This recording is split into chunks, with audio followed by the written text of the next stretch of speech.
This is Winnipeg Sports Talk Daily with Andrew Hustler Paterson and Michael Remis. What is going on, everyone? Welcome to a big Wednesday game day edition of Winnipeg Sports Talk Daily. Andrew Paterson, soon to be joined by Michael Remis. Connor Rabchak's going to be jumping on as well. And we've got a ton of Jets content for you before the team begins. Listen, I don't think there's any other way around it. A crucial 5-game road trip and doing it without their horse, Connor Hellebuyck, in net. We're going to have the NHL debut of Elias Salomonsson tonight. We expect the NHL debut of Thomas Milic later on in this road trip, as early as Friday or probably Saturday, I would suggest, against the Nashville Predators. And the team has been in a bit of a funk, losing both at home on the weekend. And these are big games, especially when you look at what's happening around them in the Central Division. Would maybe be a different story if you were in the Pacific or if you were in the Atlantic. But right now, the Avalanche never lose. The Dallas Stars emasculated the Edmonton Oilers in a way that I would say you never see. But it actually happened 2 weeks ago when the Avs went in and pumped them 9-1. Just an embarrassing loss for Edmonton right now. But Dallas kind of getting a bit of a gap between them and everyone else. And then the Minnesota Wild have been, outside of Colorado, probably the best team in the league for the past month. So the Jets need to keep pace right now. They do have games in hand on everybody ahead of them, but those only matter if you win them. And this would be massive if they could find a way to get 2 points tonight in Washington. Mike McIntyre is in D.C. He will join us a little bit later on. We'll first, break down the lines for tonight, how things look with obviously Hellebuyck out and Neil Pionk out and Elias Salomonsson in. We'll get to the clean line lines. We'll hear from Coach Scott Arniel. We'll hear from Elias before his NHL debut. And then in the first normal guest segment of the program, we're going to do something a little different today. Connor will join us, and we'll have a bit of a three-headed monster and hit on the Winnipeg Jets at the quarter season. Some of the topics, the quarter season MVP in everyone's minds, who's been a pleasant surprise, the biggest stock riser, stock faller, who they need more from. So we'll do that from 1:30 till 2, and I know we'll have plenty of feedback from all of you in the chat. For those of you that are with us live on YouTube, welcome to the program, by the way. Great to have you all with us. And then Mike will join us. And then at 2:30 with a full slate, well, not a full slate, but a loaded slate of big-time matchups in the NFL tomorrow. We're going to do a little mini WST winners. Pat and Jake are going to join me for Coolbet. We're going to discuss our thoughts on all three games, and we'll put something together in the combo cards for you as well. Not to mention, hit a massive 15-game slate in the NHL tonight. I know Reem was bent yesterday because there was just one game yesterday, and there are no games tomorrow. But that means a very busy Wednesday and a very busy Friday with games going on all day long, including a 4 p.m. start for the Jets in Game 2 of this road trip. 4 p.m. start against the Carolina Hurricanes. Listen, welcome to everyone. As I mentioned, shout out to all you podcast listeners. Thanks to everyone that joined us for an awesome WST poker night last night over at Coolbet. Congratulations are in order to a new champion. But I'll tell you what, the Hammer, he's something else. He hung around and got right back in it and was there. I think he did finish in the money, 4th or 5th. But it's Elias McCracken, who is our latest champion. I believe our next date for that is not next week, but the following week, December 9th. And as they say, we're also working on maybe, well, as I say, I just want to get the details before I promise this, but something really exciting for the poker tourneys. And you know how Coolbet does it with some of their prizes and their trips. There's a chance we might be able to work something like that into the poker series as we get into the new year. So stay tuned for all of that. But thanks to everyone that joined us. If you enjoy playing online poker with friends, you're missing out. Make a point of joining us for the next tourney. Hey, just before we bring in Remo, of course, thanks to our partners at Coolbet, the great people at Princess Auto, Clean Line, Plumbing, Heating, and Electrical, Chud's Power Sports, Manitoba Battery, Rollies Transfer, St. Vital Dental Center and Canadian Club, Little Brown Jug, Royal Sports, Boston Pizza. We'll get to a why not question of the day for Not Autocorp, but Waverly and McGillivray. And of course, plenty of fan feedback, especially when we get into our quarter season report. And we'll bring that to you from our friends at fansfirst.ca. Remis, what's going on? Have you cooled down from an unfortunate ending late in the tourney last night? No. And I said coming in, I'm pretty sure the two previous ones to last night, I had just finished right out of the money, like one spot away, one or two.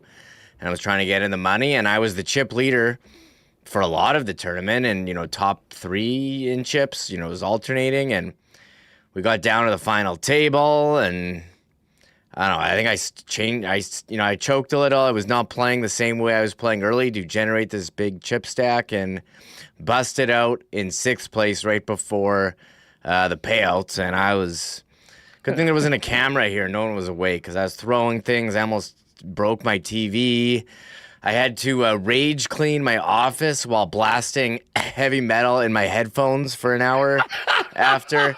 I considered going for a run outside. I was really mad that I blew after playing so well for 2.5 hours. Just ate it. Wasn't my really best hard. night. Wasn't my best night. I didn't have a lot going last night. But I got, and I'll shout out Fighting Fire Hydrant, who was one of the new players, who's a friend of the Knoll, who was in, I think he was top 3 or maybe 2nd in the last tourney. They both teach at Tech, and the Knoll wasn't able to make it yesterday due to chaos in his house with, I'm sure, his young kids. But I got taken out in the most disgusting fashion. No one wants to hear bad beat poker stories, so I won't go through the gory details. But I did say, I guess he had texted him, I took Hustler out. I'm like, well, hey, congratulations. You can tell him that he's the luckiest SOB on the planet. That was disgusting. And then just left it at that. And then I got a text from Jeff in between his friend, probably on a break today. He says, holy bleep, just heard about the hand you got knocked out on. LOL. So that's the way it ended for me. But it was a heck of a lot of fun. Great to see a bunch of new players in it. A whole bunch of the regulars. Great to see Randy D back and Eagle Eyes, Assman 69. All the characters and their handles in there. Again, I think December 9th is when we're going to be doing it next. Back to our regular Wednesday schedule. But Remo, enough about the poker tourney. Let's get into tonight, because the Jets are up against it right now. No Connor Hellebuck, and kind of didn't seem to be themselves at the end of that Minnesota game. And this is going to be a big test for Winnipeg. And we found out just beforehand, we'll talk about this with Mike McIntyre. Am I seeing this correctly, that there's a pregame ceremony for Alex Ovechkin against the Jets? Yes, Hustler, the Capitals putting out this tweet. When was it? 2 hours ago. Here it is. Caps today. Here, I'll bring it up on the screen. Everyone needs to see this.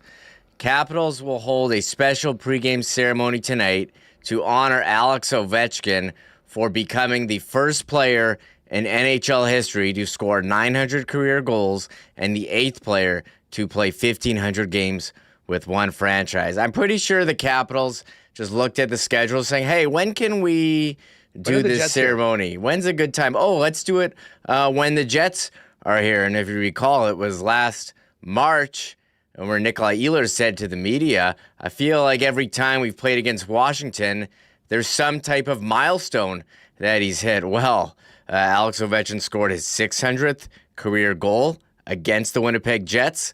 There was a pregame ceremony when the Jets played Washington for the 700 career goal. And if you recall, he also scored goal 801 to tie Gordie Howe and goal 802 to pass Gordie Howe back in December of 2022. So, and yeah, when the Jets were the Thrashers and were in the Southeast, Ovechkin, who did he score more goals against than Atlanta? The answer, nobody. So, they could have picked anyone, anytime, but yes, had to be the only team that made sense to have a pregame ceremony for Ovechkin was the Winnipeg Jets. Getting the 2 days off in between the Minnesota game and tonight was good for me. I was back into a positive state of mind, getting ready for this game. And then I got a pit in my stomach when I saw that news about the Ovechkin. It was just every time with this guy. I will not be going to Coolbet to lay down the plus 137 marker on an Ovechkin goal. But it won't surprise me if we're coming on the air tomorrow talking about Ovi doing it again. Bottom line for the Jets is that their big boys need to step up tonight. And I'm looking at Kyle Connor. I'm looking at Mark Scheifele. Josh Morrissey's been phenomenal lately, and he's done some big things against Washington in the past. So it is a time for everybody to step up. And again, we've got some big time changes when it comes to the lines. We were talking about this yesterday coming out of practice. But just before we get to Scott Arniel, Dylan Sandberg, and Elias Salomonsson, Remo, let's pull up the Clean Line lines for tonight's game. Brought to you by Clean Line Plumbing, Heating, and Electrical, your local leader for over 40 years in the official plumbing service of the Winnipeg Jets. Captain approved. Visit them online at cleanline.ca for 24/7 emergency service. Connor Scheifele and Velarde will lead the way for Winnipeg. Again, I don't know what the second line is tonight. My prediction is that the Lowry line at 5-on-5 will be number 2 behind this top line. But as far as the lines and how they're set up right now, Tanner Pearson, Vlad Nemetsnikov, and Cole Perfetti, Nino, Lowry, Iafallo, and Jonathan Taves with Morgan Barron and Gustav Nyquist. The defense is Morrissey and DeMello, and as we've mentioned, it's time to walk with Elias. Salomonsson gets his NHL debut playing alongside Dylan Sandberg in the place of injured Neil Pionk, who's tried to skate today. They shut him down quickly. We'll hear that from Scott Arniel in a minute. And then Logan Stanley and Colin Miller, the third pairing, and Eric Comrie, good to go for his third consecutive start, looking to get the Jets backup, now starter, a win, try and get some good mojo going into this. You know exactly what you're going to get from Lowry, Niederreiter, and Iafallo. I mean, certainly hoping we'll get the best version of the top line, which at times when they're on is one of the best in the league. Really interested to see what happens with these other two lines. It just hadn't been happening with Perfetti and Taves together, and that line was, out there on the wrong end more often than not of most of the metrics. Vlad's had some real success with Perfetti in the past, but again, that was with Nikolai Ehlers. All due respect to Tanner Pearson, I mean, that is a major, major downgrade from the quality of their other winger. We'll see what they can do. But I am intrigued over this Taves and Barron Nyquist, and I'm sure we'll get into Taves quite a bit when we're talking about the Jets at the quarter season mark. Look really good at times, look not as good at other times. Nyquist needs a goal. Morgan Barron has been so good, moving him to the wing. I think whoever's going more between those lines will get more ice time from Scott Arniel. I mean, I think everything's on the table here. And by the end of the game, we could be talking about Perfetti potentially being near the bottom of ice time at 5-on-5, depending on what happens. But they're seriously searching for something that wasn't there on the weekend, especially in the Sunday game, Remis. And This is a big one. They need, you can't wait to get to Buffalo to get this thing going. This is an important one tonight. And I think a win tonight could completely change the feeling around the city because let's face it, we've seen it in the chat big time this week. There has been a lot of angst from Jet fans, over these 2 losses in regulation over the weekend. Yeah, and it's kind of funny hearing Scott or Neil say, and you look at the numbers agree that, the first part of the season, the Jets weren't playing that well, but were winning games. The last 2 games, they played better, but they didn't get the results. The Carolina game Friday, seemingly fine, and Minnesota couldn't finish. And when you don't have Connor Hellebuyck making that extra save, you have to certainly limit the chances a bit more. And we're going to take a look at Alex Ovechkin, just more Ovechkin stats. Like the division's changed for the 2013-14 season. So it's been a while since the Southeast Division, but Ovechkin still with more goals against the Jets Thrashers franchise than any other team in the league. And the only team who's got more points against it is Carolina. So we'll get another look at the number 1 goal scorer of all time in the NHL. But as far as the Jets line, I think that's a good question, Huss. Predict which line is going to have the second most minutes tonight at 5-on-5. I think the Lowry line is probably a pretty good bet. Look at last year. Lowry, when we're doing our, line listing here, as we have on the board, we always put Lowry in the third line, but you look at the minutes routinely. The second line, they were pretty good. But I like Hayden Nemestikov. He was your second line center all last season. Or him and Cole Perfetti, the second line. As you said, Tanner Pearson, not quite Nikolai Ehlers, which was the line they had last year. And this Taves been lining up on second line center all year, and Morgan Barron has played well this year, before the injury. And Gus Nyquist, he's searching for his first goal. Could that line surprise? I imagine the difference between, the lowest forward line and the second highest will be pretty small. But that top line is going to be the one that drives the bus, and they're doing everything to keep that line together, as they've been one of the best in the NHL. But do they look at spreading the wealth at one point? And you did raise a good point. When they have split them up in the past, it hasn't particularly gone well, which was an interesting point. So I'm curious to see how this looks. And as you mentioned, Elias Salomonsson in his NHL debut, and what a great spot for him beside Dylan Samberg, who we know how great defensively he is, and Eric Comrie in goal, of course. Yeah, everyone's talking about Elias today. Elias McCracken has entered the chat after his win in the tourney last night. Oh, hello, folks. Nice to see some of you online last night. Congratulations to Elias. Hopefully big back-to-back nights for Elias's as well. And then T-Will, victory lap incoming. Hey, listen, you deserve not only congratulations, but thank you for preventing Hammer from doing it again after his incredible 3 wins to begin his career in the WST poker tourney. Shout out to everyone that hit bounties last night. And as they say, we'll do it again soon. Let's get to the coach because in about 10 minutes, we're going to dive into the season overall and a look ahead to this next quarter season, which has already begun without Connor Hellebuyck. But here's Arnie with a bit of an update on Neil Pionk's injury and the opportunity for Elias Salomonsson to make his NHL debut tonight. Scott, Neil was out there briefly on his own. Was that just still testing things out? Yeah, he skated yesterday, thought he'd try it again today, just didn't feel quite right. So day-to-day. Still in the day-to-day camp.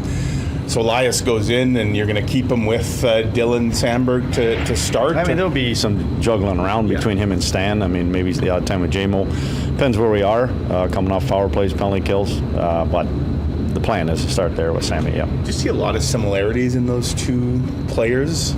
Sammy and him? Yeah. I think that, they both have real good feet. They're defenders. They do a real good job.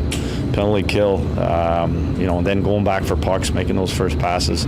That's what, Sylvanie-Imagn, that's what we're hoping that he is. That we've seen it so far, and in Sweden, we saw it in the American League, and in the World Juniors type thing. So we're hoping that translates up here. It's a bigger, faster game, and so it's obviously against a good team tonight. It's a tough test, but at the end of the day, he has a lot of similarities that Sammy has. All right, so there's Scott Arniel. We'll hear from Elias Sylvanie-Imagn in just a minute. The third pairing is going to be Stan and Colin Miller, which means Luke Schenn is out of the lineup. He played the majority of the games early on in the season. Arnie talked about how veterans Miller and Schenn have handled kind of coming in and out of the lineup. Well, I think that's where our group is good. I think they recognize that whatever sort of lineup goes in, that it's to have team success, and we've talked to those guys. They recognize, they know their roles, and that's kind of how we talked at the start of the year about things, how things are going to play. This is maybe a little different. Like I mentioned yesterday, this is a chance to see Sylvanie-Imagn in November instead of having to see him in January, February, March. When it's really revved up high, and it's just like our other kids that we just sent down. It's a chance to play, get their feet underneath, and get some experience. And get a look at it here, and I think that those guys have been good. They have to recognize too that when they come in, they have to be they do have to bring what they do best to the game, and so they've been doing that. Imagine you'd love nothing more than for Elias to create a really good problem for you and make it tough to take him out, right? Well, I think you're always looking to do that. At the same time, we're not rushing this. I think we learned a lesson. I think that with Sandberg here, we brought him along, and now look what he is. And I think that's so important in this game today, and these young defensemen. It's a hard position, and it can get overwhelmed real quickly. And if you can bring them along the right way, if you are fortunate enough to bring them along the right way and be patient with them, let them kind of gain confidence, and then be able to show their strengths every game. That just makes them long-term pros. Yeah. It makes them long-term players, and that can play for a long time in the league, and that's what we're after. I get the philosophy of the organization and the coaching staff. I mean, they certainly don't want to sell this as, okay, finally he's here. This is the solution to all their problems.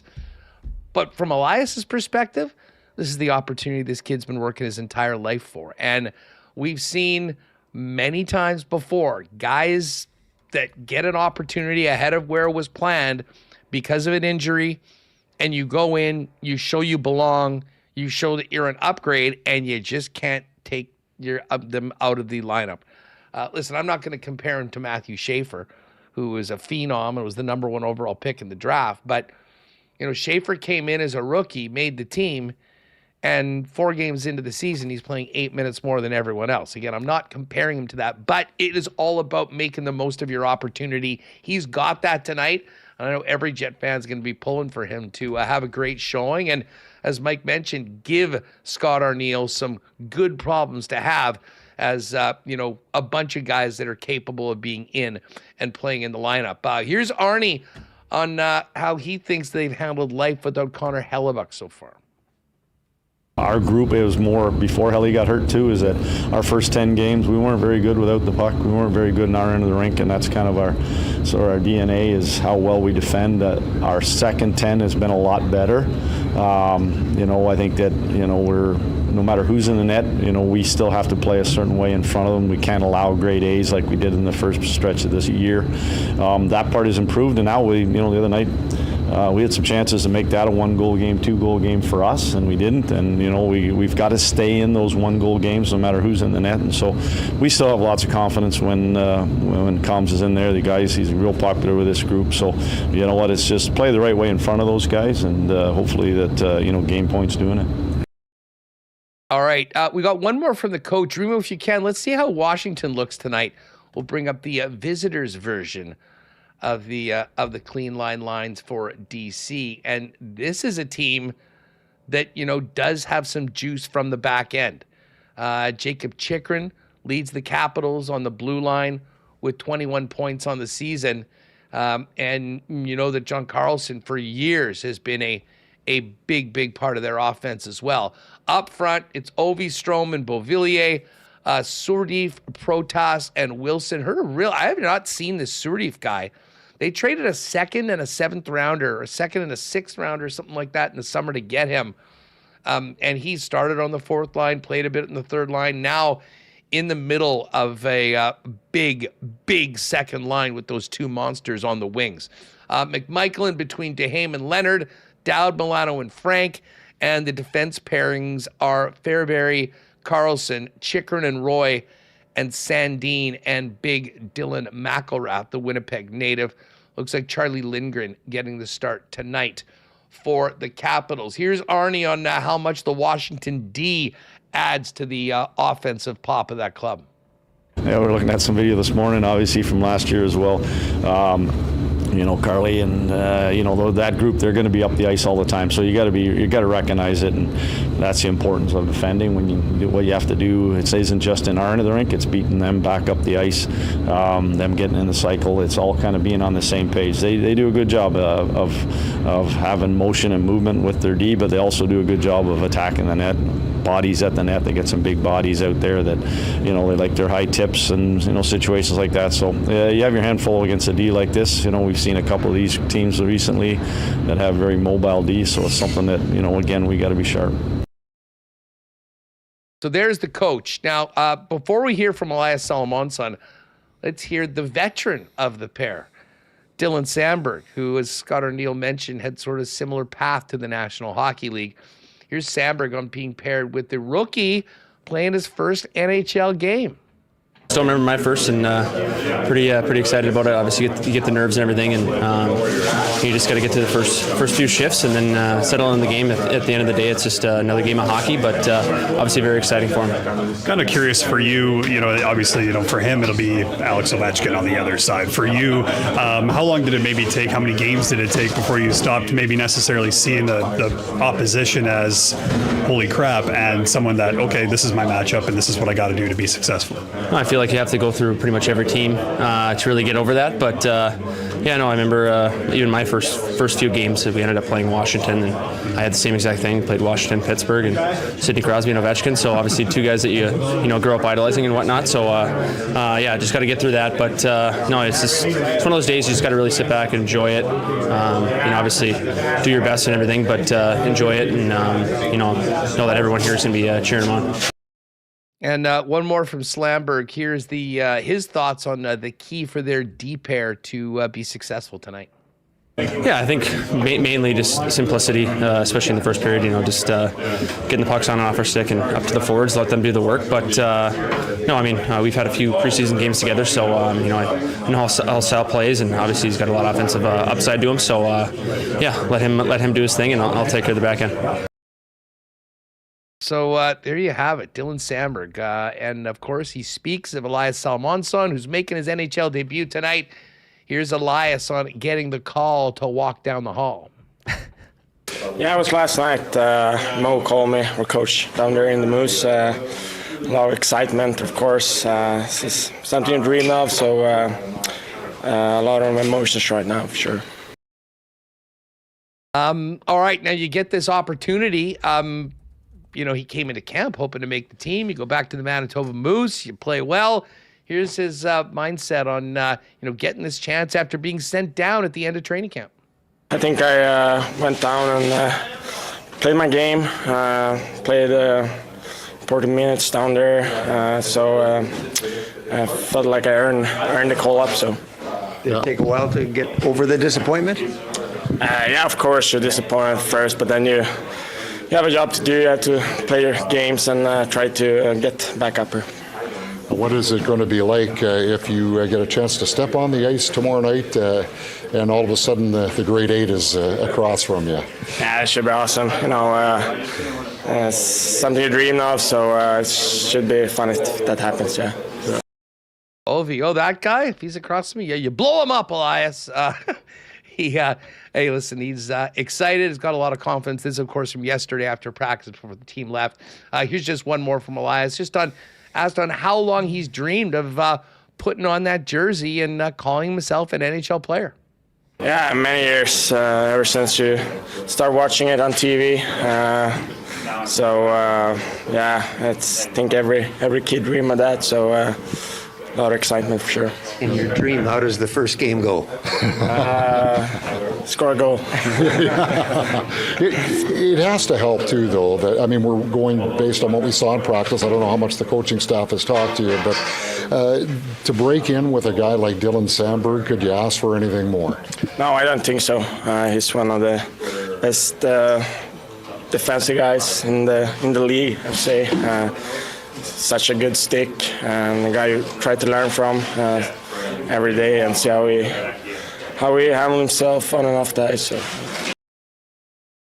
All right, so the kid gets the call tonight. Elias Salmonson's first NHL game. Puck drop at 6. Jets and Caps. Mike McIntyre will join us from D.C.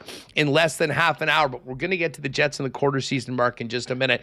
Before we do that, folks, if you're looking for some good times with the family, with your friends, in and around the holiday season for a get-together, why don't you head on down to Uptown Alley at 1301 St. Matthews. If you haven't been to the new Uptown Alley, you are missing out. An absolutely incredible spot where the good times are guaranteed. 5-pin bowling, 10-pin bowling, laser tag, an incredible arcade, tons of fun games where you win tickets for awesome prizes. And what I think will really surprise people is just how amazing the food is at Uptown Alley. With some incredible culinary options for you, along with some great stuff to wash it down with. Best spot in town for birthday parties for kids, teens, or adults. And it's an amazing spot for group and corporate outings where all you do is pick your activities, pick your meal, any add-ons, and then the event staff at Uptown Alley will take care of everything else. And of course, with the holidays coming up, might make a great stocking stuffer for some Uptown Alley gift cards to give the game of fun at the holidays and into 2026. You can give them a call at 488-0000. Check them out online at uptownalley.ca or pop down 1301 St. Matthews. And don't forget, every night, 9 p.m. and on, their great Bolin play deal with 90 minutes of bowling and a $10 arcade card for just $20.50 for 5-pin and $22.49 for 10-pin bowling. Folks, if you have a move on the horizon or into 2026, do it like so many Manitobans have been for over 60 years. Take as much of the stress out of moving, which is always a stressful time, with the great people at Rollies Transfer. Family owned and operated, and now working into their 7th decade. Hit Rollies.com and click on Request an Estimate. Make sure you use the promo code WST for a special discount on moving services and moving supplies. Lock in when and where you're planning on moving, what needs to be moved, and the friendly staff at Rollies will turn it around with a great quote and get you locked in for the white glove treatment and service that Rollies has been famous for over 60 years. For all your moving needs, Rollies Transfer, the most trusted name in moving in Manitoba, is waiting for you. Hit them up today at Rollies.com. Hopefully we'll be smiling after this hockey game tonight. I know there's been some angst over the last few days, but if you need to take care of that smile, head on down to St. Vital Dental Center. Our pal Dr. Terry and his wonderful staff would love to take care of you and your family, as they've been doing for generations of Winnipeggers. Now they've got a beautiful new facility at 167 St. Anne's Road with state-of-the-art equipment and convenient free parking in the back. And for patients from 6 months to 99 plus, a full array of dental services, from cleanings and checkups all the way to things like dental implants. There's nothing when it comes to your grill that Dr. Terry and his staff can't do for you. StVitalDental.ca is where you'll find them online. Book an appointment and tell them the boys at WST sent you. And hey, speaking of getting festive, I know many of you probably getting festive tomorrow for NFL American Thanksgiving with these great football games. We'll talk about that a little later on in the program. But listen, if you are popping into your Manitoba Liquor Marts to get ready for the holidays, 2 things you need to know from our friends at Canadian Club, the original Canadian whiskey since 1858. There still is a limited amount of stock of the limited edition Blue Bomber label bottle, a perfect gift for the Bomber and whiskey fan in your family or circle. And obviously it'll go great for those Ryan Cokes in and around the holidays. Those are available, but also keep your eyes out for the limited edition Canadian Club Cranberry Ginger Ale. Of course, the CC Ginger Ale has been an incredible hit premixed cocktail in cans over the last couple of years. See it everywhere at the Bomber games. And now with the holidays upon us, they've cooked up a special batch of it, Cranberry Ginger Ale, along with the iconic Canadian Club. It's available in 4-packs as well as 473 milliliter cans, not only at your local Manitoba Liquor Mart, but at your beer vendor as well. So keep your eyes open for the Canadian Club Cranberry Ginger Ale limited edition right now through the holidays at your local Manitoba Liquor Marts or beer stores around the province. All right, let's get the boys in here. Mike McIntyre is going to join us in 20-25 minutes, but we figured this would be a great time to take a look at the Jets at the quarter point of the season. Of course, Michael Remis is already here, and Connor Rabchak returns to the show. Connor, great to see you, and thanks again for an incredible bullpen gig yesterday during some technical difficulties. How are you? Yeah, happy to hop in at any time, Huss. I'm doing well today. Jets game tonight. Fired up for Elias Salamontan's debut. Also fired up for the NFL slate tomorrow, but it's not just the Jets game tonight. There's 15 hockey games, and then NFL tomorrow, 15 hockey games Friday. I know if you're all hockey all the time, you might not like the 15 games and then 0 or 1 last night. That was a dud. I did have a blast tuning into Edmonton Sports Talk's post game. Oh my God. Just Tommy another Gazzola. all-timer, Huss. Just another all-timer. It was incredible. Remis, you knew that I was there right at the final buzzer. I mean, getting Tommy Gazzola's open. Sean Bell, I mean, when you see former players like just holding their heads in their hand, their head in their hands, I mean, that was an absolute disaster and just another complete embarrassment for a team that we know is so much better than they're showing right now. Yeah, and it's funny. You mentioned Colorado a couple weeks ago where they laid the beat down on Dallas. I'm watching the game, and Jack Michaels is like, it seems like Dallas is not letting up here, even though the game is pretty much over. We saw this against Colorado. Teams want to go into Edmonton and just beat them. They're giving up a ton of goals, so you can pad your stats against them. And Connor McDavid pretty much left speechless after with no answers. And you look at the changes they've made over the last couple of years haven't worked. They gave Trent Frederick this 8-year contract, which looks pretty terrible. And there's just a player taking up a roster spot that could get someone else who can help you. But a lot of questions about goaltending, defending, depth. I guess the one bright spot is Jack Roslovic's looked pretty good since he finally signed with them. But it is entertaining and kind of makes you feel all right here about the Jets situation when you look at Edmonton. There was a little element of misery loves company, and certainly it could be worse. The lone bright spot last night was a kid named Connor Clattenburg. Yes. Who made his NHL debut, scored a goal, and was the only Oiler with a pulse last night at Rogers Arena. So anyways, I would be more than happy to talk about this game for the next 20 minutes, but let's dive into, and we won't be able to get through all of these, but Connor, I'll start off with you. We'll kind of get to, players that maybe stock rising, stock falling so far through the first 20.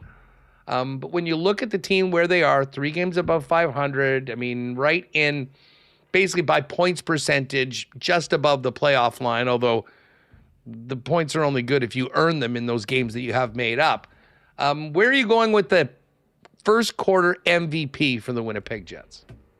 I'm going Josh Morrissey, Huss. I think that this is an easy pick when filling out my picks when we dialed up these topics. I think this was one of the easier ones. He's second in the NHL in points by defenseman behind only Cale Makar, still 22 points in 21 games. He's also playing the most he ever has in his career, Huss.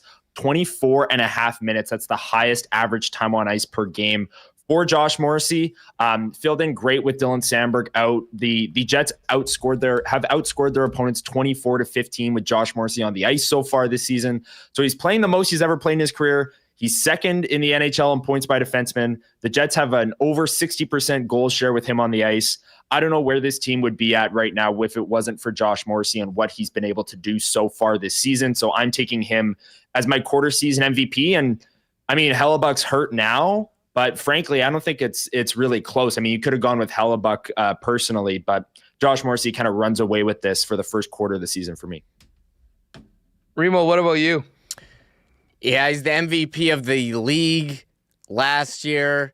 And you got, MVP of the Jets, Vezina Trophy winner. I think Connor Hellebuck, my pick for Winnipeg Jets MVP, 6th in the league in goals saved above expected. Fifth at 12.5, tied with Sorokin. That's money puck numbers. He's so solid, so consistent every night. He makes all the saves. And I think you're going to see the next couple weeks when he's not in the lineup what this team looks like without him. I think he masks, when there's mistakes are being made, masks them, big for the penalty kill as well. So many things Hellebuck is excellent at, and this is going to be our first look at for an extended period with him not in the lineup, and you're going to see why he's back-to-back Vezina Trophy winner, 3-time, and the reigning Hart Trophy winner. So easy one for me, going with Connor Hellebuck. Yeah, you know what? And listen, Remo, if you can, let's bang a poll out for this one. This is the one that we'll kind of throw to the people for the why not question of the day for not AutoCorp at Waverly and McGillivray. If you've been sleeping on those winter tires, give Chris a call over and get into the service department. They got a great winter tire program as well if you need that. Listen, obviously I'm a Hellebuck guy. He was great, especially when they really needed him to be in the first 10, 12 games of the season. I think the team, as we've kind of been talking about, I mean, the analytics are better. The results haven't been better. I would have loved to have given this to Mark Scheifele. And I'll tell you what, if we were doing this through 13, 14, 15 games, I think probably I would have. The numbers speak for themselves. I mean, he's got 28 points in 21 games.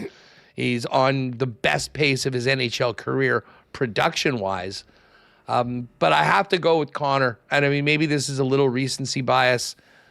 Josh Morrissey has been so brilliant. You remember, Josh had a pretty slow start. I think he only had 2 points in the first 8 or 9 games. Since then, he's been on fire. And the one knock maybe against Scheif, and again, recency bias, call it what you want, is over the course of this 3-6 stretch where the team hasn't been winning games.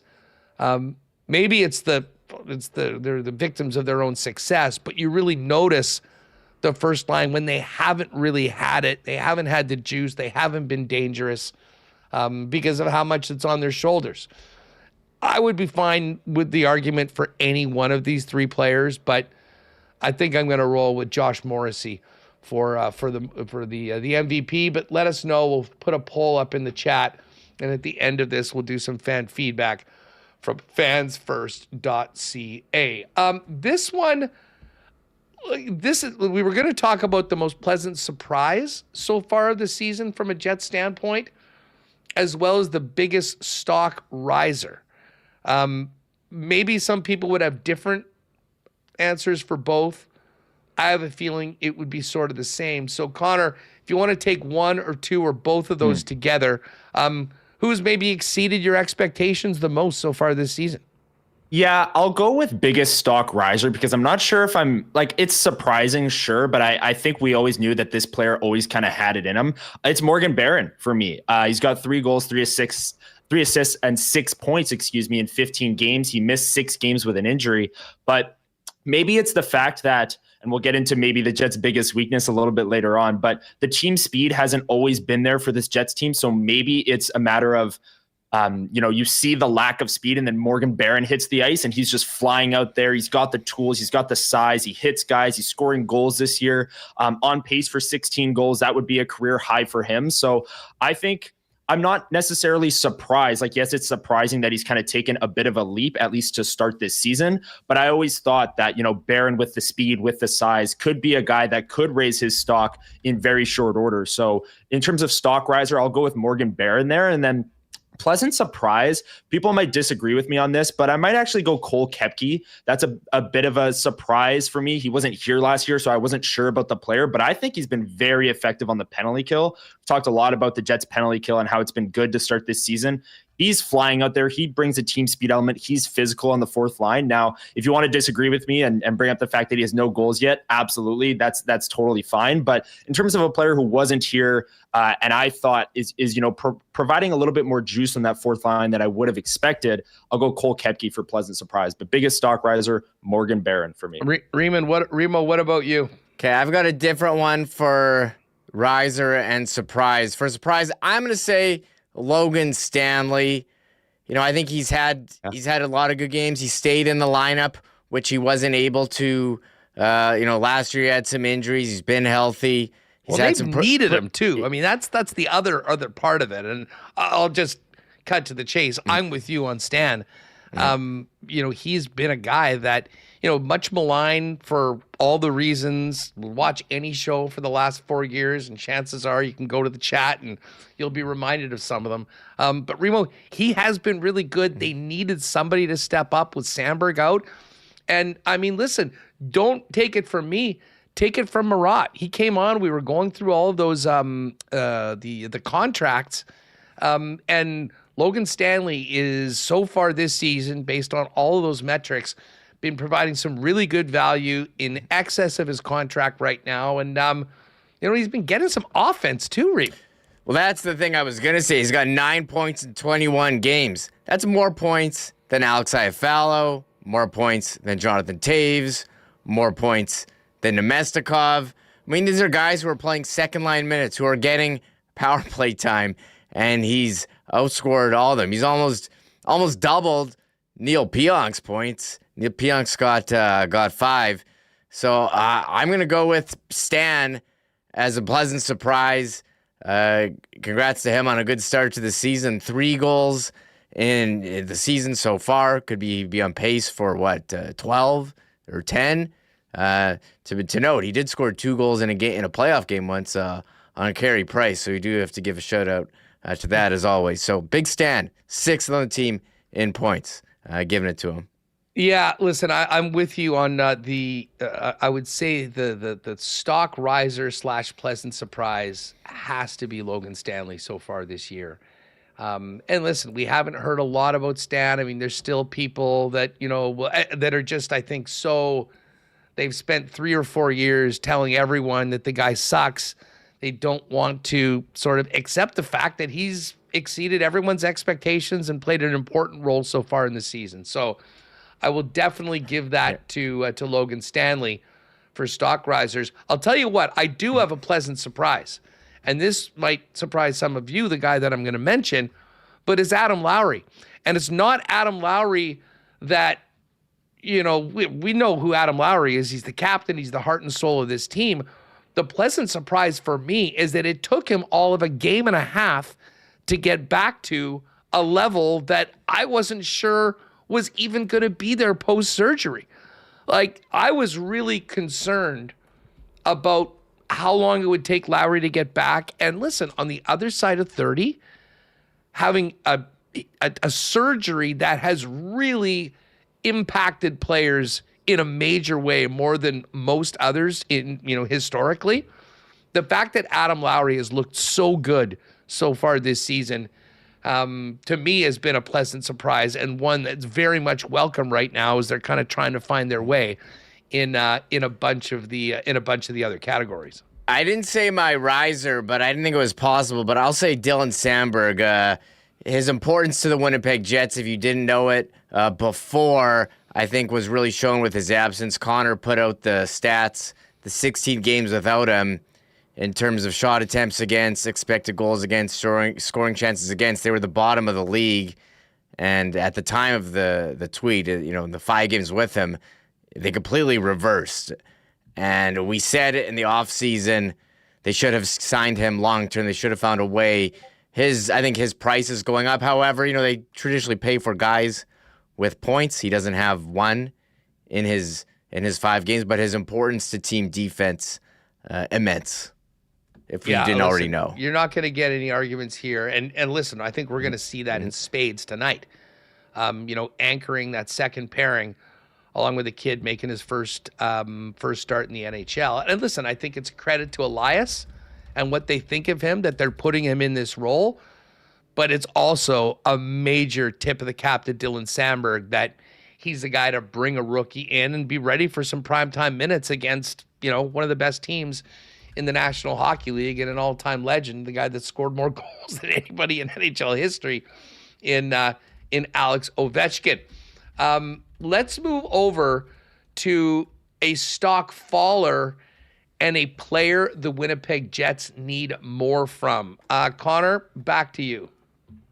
Player they need more from, I'm going Gustav Nyquist, and I think his last couple of games have been better, so I think they're starting to get more from him, but no goals yet, only 6 assists in 16 games, was brought in as a guy that wasn't going to fully replace Nikolai Ehlers, but you were trying to get some secondary scoring out of him, and it just hasn't really been there quite yet. Now, tonight, he's projected to be on the fourth line. Again, we don't know how to number these lines. We'll see how much he ends up playing, but there are some glimmers of hope for Gustav Nyquist when looking at some of the underlying numbers. He's above 50% in shot attempts, shots, expected goal scoring chances with him on the ice. So they're not getting completely shelled in his minutes, and they are generating a decent amount of offense. But still, as a guy, biggest concern for this team right now, or one of them, is secondary scoring. He has no goals yet. I'm going to go Gustav Nyquist for that. And in terms of stock faller, Huss, this one might be off the radar a little bit, but I'm going to go Nikita Chibrikov. He played 8 games so far this season and got opportunity, was in the middle 6, and didn't really show much. I mean, we kind of had hope that last season he was going to show a ton. He was playing with Jonathan Toews this season as well. And outside of one really nice pass to Toews in the home opener that sprung Toews for a half breakaway, I don't know what Nikita Chibrikov really did in his 8 games to prove that, he needed to stay up or kick the door down. So, Nikita Chibrikov getting kind of his first taste, extended taste, if you will, 8 games or so of NHL action. Last year, he was really good in his limited minutes where he scored a few goals. This year, not so much. So I'm going to go with Chibrikov for maybe an off-the-board pick for a stock faller. I think that's actually a pretty astute observation, to be honest with you. Remo. I was going to say Chibrikov. It's funny. You can give it to a guy who hasn't played a ton, but he got an opportunity, didn't make the most of it. And are we even talking about him as a potential call-up, or is Parker Ford moved ahead of him, or Brad Lambert, if he's still a member of the organization? If he doesn't trade himself. Yeah, if he doesn't, to another team. If his agent doesn't find a trade. Has an agent ever found a trade, or what's more likely, an agent finding a trade partner, or anyone finding their tainted supplement for whatever reason they tested positive? Have any of those ever happened? The search for the real killers. Yeah, the search for So what do we need to say? I like the guy you need more from Gustav Nyquist for sure, and disappointment for him. They did note in the game notes he's had a very strong history against Washington Capitals. Part of that, I guess, being with Detroit in the East, and a number of those things happening 10 years ago. But I did find that interesting in the notes. I'll say Cole Perfetti. They're going to need a lot from him. They need him to define that second line. He's got 3 points in 7 games this year. I think two since he's returned. Hopefully he can find some chemistry there with Nemesnikov or whoever's on his line. But he's going to need to provide some offense. And isn't he in a contract year as well? And he had such a great season. So for him personally, he needs to have a big year. Might be tough in this, the situation he's in, but he's getting power play one time. He's getting ice. They need him to be a producer. So I will say Cole Perfetti, they do need him to take a step forward. Yeah, you know what? I'll echo. I got 2 guys for the player who they need more, and it is somewhat ironic that they were together for those games. One is Jonathan Toews, and the other is Cole Perfetti. Now, the Toews one, listen, I don't want to get too into this because, to be honest, I thought he had some really strong games early on, and even when the offense isn't there, he does a lot of the things that can help you win games. Consistently getting up to the speed of the National Hockey League right now, 2 years removed, at times has been a bit of a struggle. but we know and we've seen at times what he's capable of right now. He's going to be playing an important role in this club, regardless of whether this line is 4th and 5x5 at 5-on-5 or whether it's 2nd tonight and over the course of this road trip. But if the Jets want to be the team that they feel that they can be this year, there's no doubt a little bit more from Jonathan Toews. But the other guy is Cole Perfetti, and there's no doubt about it. Now, this could be unfair. He's played 7 games, and he's just come back from, a long time off, playing with the new centerman. It didn't click right away, but this team, if Cole Perfetti's line on is ice cold offensively, and the only thing that he's doing is getting a point or so on the power play, it just puts all of the pressure on the top line and on Adam Lowry's line to do it. And I probably should have mentioned earlier in pleasant surprise, Nino Niederreiter. Nino Niederreiter's got 13 points in 21 games, scored some big goals, played a physical game. Loving that line right now with Alex Iafallo, but he is right there. And then from the stock faller, Chibrikov was a good one, and I think I'll sort of agree with you on that one, but I'm going to go with Luke Schenn. And listen, the team paid a pretty significant price to get him last year, to come in and play a particular role, to add some leadership, to have that grit on the blue line, to have a big, tough guy. And listen, he's fought at times. He's done it. I think he's doing everything he can when he's out there to try to help the team. I think it's just hard not to look at Luke Schenn right now and feel that he is an everyday defenseman. And that's part of the reason why he's in the press box tonight. You're getting Colin Miller out there, who's playing alongside Logan Stanley. I mean, if at the start of the year we ranked who would be firmly entrenched in the top 6, I think Schenn would have been ahead of Logan Stanley. Well, Logan Stanley is now there, and I don't think there's a discussion about it. And really, we're sitting here talking about the right shot defenseman on the right side of the third pairing.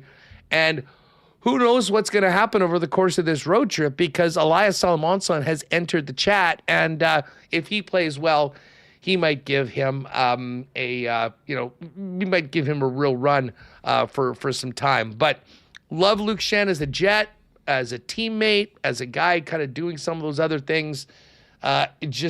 He's been behind it a little bit, and I think that stock, naturally for a player at that age, has been falling a little bit. Listen, guys, we're going to bring Mike McIntyre in here right now, but very, very quickly, Connor and Remo, we'll finish it off with this. They are into this era of Eric Comrie. Obviously, if Comrie's playing for Hellebuck, they're going to need him to play well. Or maybe Thomas Milic show up and all of a sudden announce I'm an all-star and, go crazy. Outside of the goalies, though, in this next 10-game segment, for this team to get it back on track and reverse what's happened, albeit in the face of improved analytic numbers and defensive numbers, who is the player that you're looking at that needs to step up over these next 10 games? Yeah, Huss, you brought up Jonathan Toews. I might go there. I kind of want to blanket. I mean, we were also going to talk about biggest concern. Maybe I'll loop that in. The secondary scoring just in general needs to pick up from a lot of guys. But Jonathan Toews, right now, 82-game pace, 12 goals, 20 assists, 32 points. Vlad Nemestikov last year, we screamed every day on this show, they need to trade for a 2C at the deadline. 11 goals, 27 points. 27 assists, 38 points. So Toews is on pace for less assists and points than Nemestikov had last year, when it was almost consensus that the Jets needed to upgrade second line center. So Nyquist has no goals. Toews has 3 in 21. Perfetti has 1 in 7. Chibrikov had none in 8. Ford had none in 11. Koepke has none.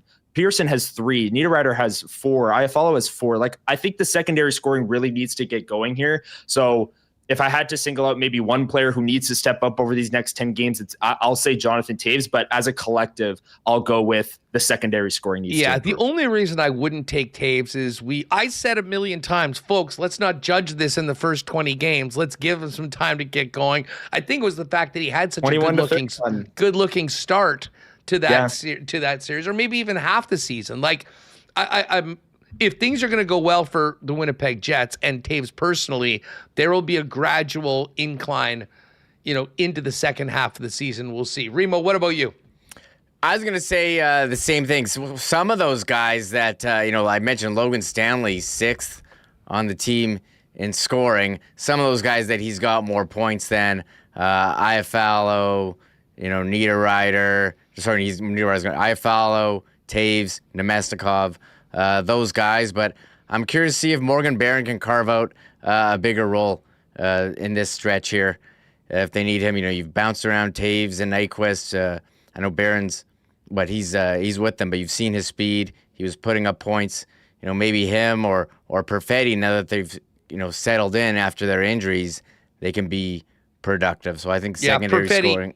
Yeah, Perfetti is my guy. I mean, listen, Perfetti presumably is going to be on that second offensive line, and he is an offensive player. Absolutely needs to produce. They've made a change right now. We'll see whether that can get him going. But certainly for this one, who needs to step up?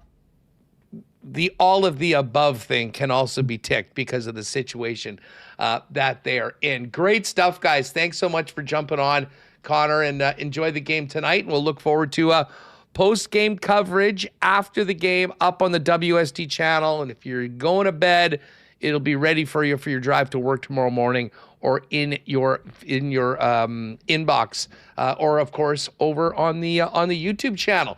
Just before we bring in Mike, let's get to fan feedback for fansfirst.ca, your number one spot for buying and selling Winnipeg tickets on the resale market, where no added fees, folks. What you see is what you pay. We asked you, who's your pick for the Jets MVP for the first quarter of the season? Josh Morrissey, 61%. Connor Hellebuck, 18%. Mark Scheifele, 16%. And other is 6%. So as I said, recency bias a little bit, because Mark Scheifele certainly would have been that choice probably if we were talking for the first 10 games. But here we are going on to this 5-game road trip. That is your fan feedback for Fans First. Check out the site today, and a great spot to sell extra tickets if you need to. By fans, for fans, no fees. Check out the site today at fansfirst.ca. All right, we're going to bring in Mike from DC. First up, a huge thanks to our friends at Princess Auto for their support of Winnipeg Sports Talk, and of course your Winnipeg Jets. Princess Auto is synonymous with Winnipeg, headquartered and founded right here in the city, and now coast to coast, but with 3 Manitoba locations to serve you. Panet Road, Portage Avenue West, and of course out in Brandon. Princess Auto is where you'll find the best deals on the most unique assortment of tools and equipment around. Everything you need to complete the projects on your list or start something new. And of course, you can shop online 24/7, 365. Check out Black Friday deals today over at princessauto.com. We'll also crank out a Chud's Power Sports NHL Power Poll before the end of the week. And we'll be doing some NFL one as well. Of course, when you think of power and power sports, you think Chud's, 80 years in the business serving Manitoba, and the dealership of the year in the province, as awarded by Snowman for their 50th anniversary. And of course, speaking of Snowman, the snow is about to fall, and with the snowmobile season almost here, you can lock into preseason deals on Polaris and Arctic Cat sleds before the flakes fly. Got so much more there. Argo and Sasquatch vehicles for the winter. Incredible ice houses. Not to mention UTVs, ATVs, and so much more. Some amazing deals on feature and clearance items, which you can check on their website at chudspowersports.com. And don't forget their sister site, True North Parts, with the best selection of parts. If you need to fix something or you're looking for something, no one does it like Chud's. They've also got great deals on clearance gear and accessories. So check them out today. For over 80 years in the business with the best and most experienced staff in the game, Chud's Power Sports in Gimli, the corner of Highway 8 and 231. And of course, as we dread the cold coming, is your car ready for it? Like Donnie at Manitoba Battery always says, get ready for winter and beat winter before it beats you. And that probably means a trip to Manitoba Battery. Free battery testing. If you pop into either of their stores, Logan Avenue or Dovercourt Drive, you got a sale on booster cables and booster packs right now. They'll install those batteries, and of course, free battery testing always and all November right now.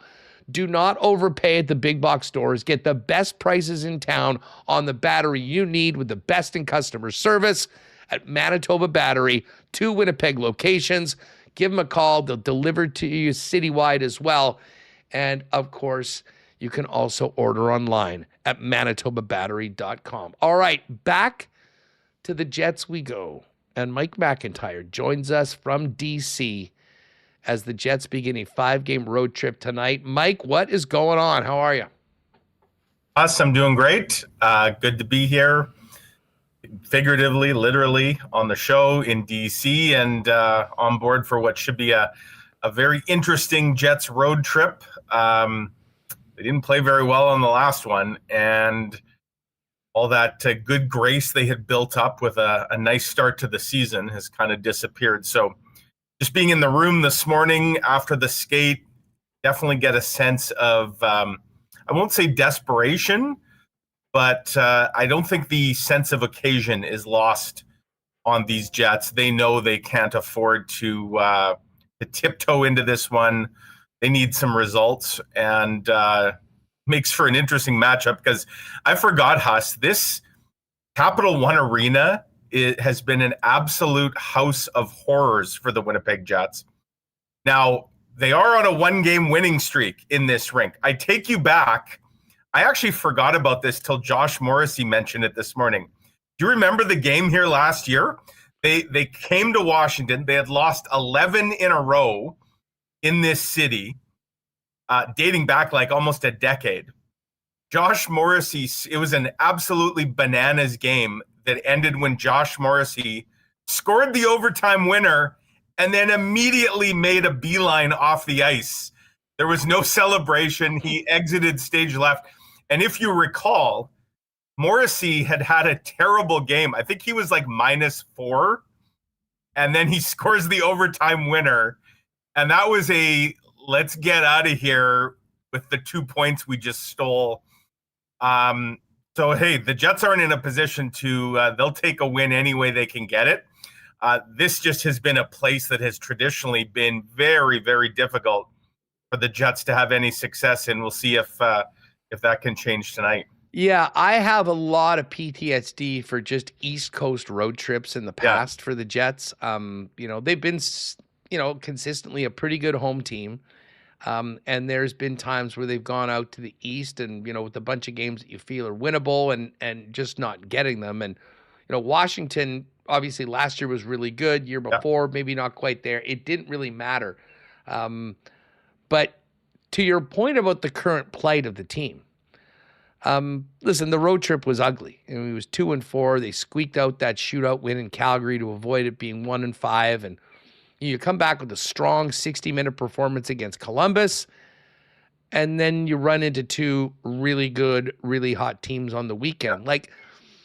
Going back in, I rewatched some of the Minnesota game and back into the Carolina game, and these were not no-shows by the team by any stretch of the imagination, but sometimes when things don't go your way, you need to find a way to generate a little bit more. And that certainly fell off in the second half of the Minnesota game that I thought. And, you mentioned, the feeling around the team right now.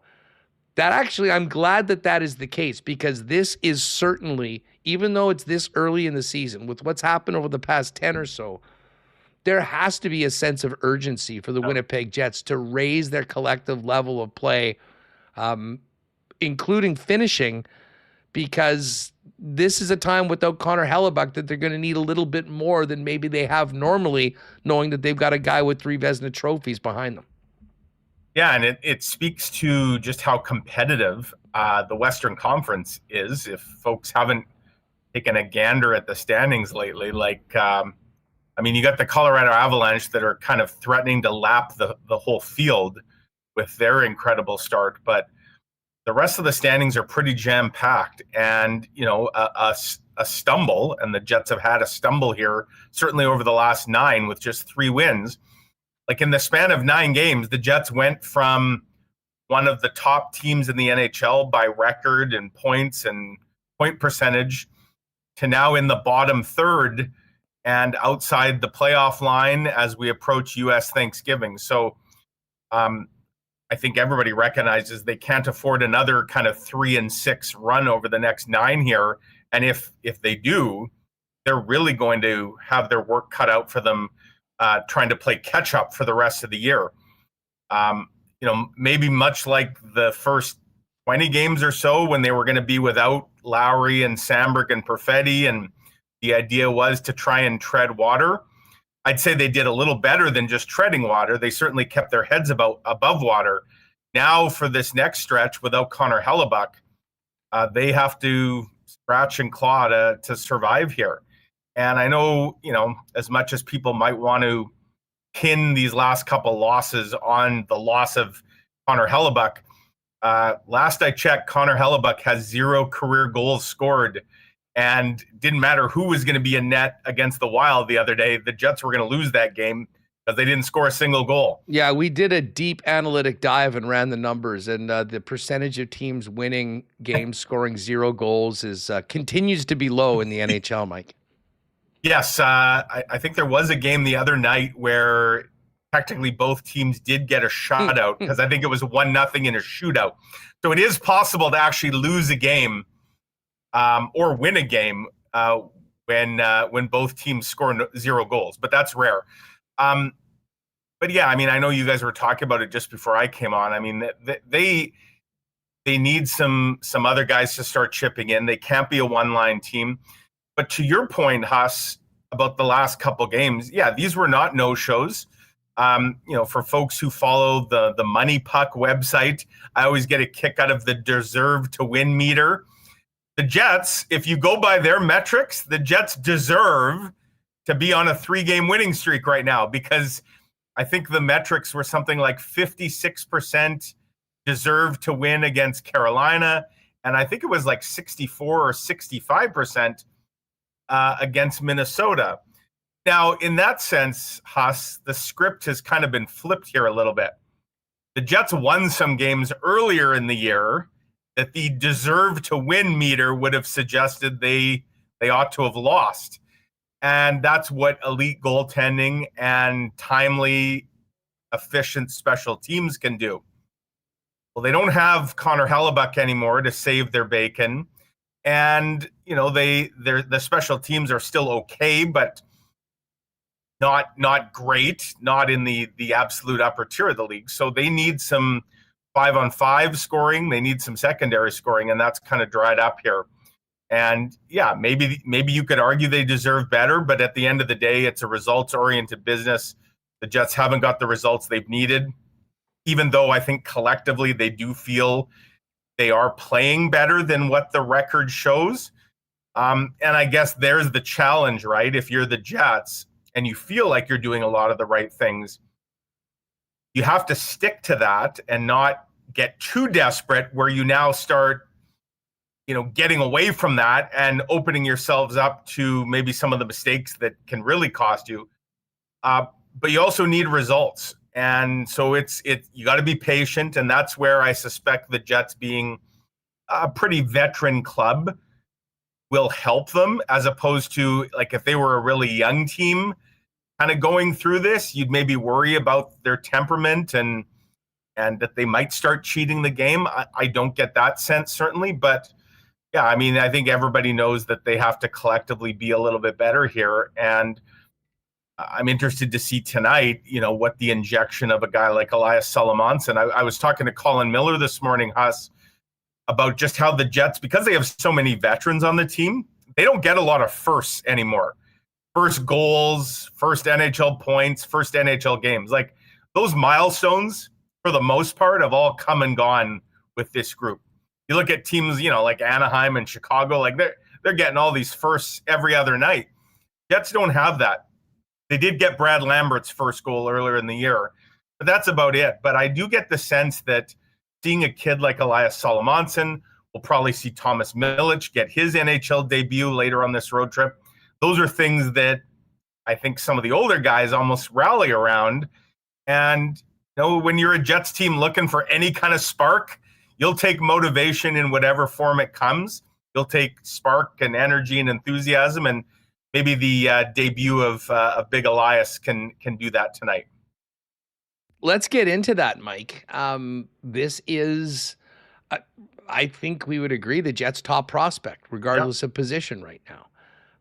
Very strong game year last year, missed some time due to injuries, came in, and, if the roster was set up a little differently, if maybe the Luke Schenn acquisition hadn't happened at the deadline with a year left on his deal, maybe he's on the team right from the get-go. He wasn't.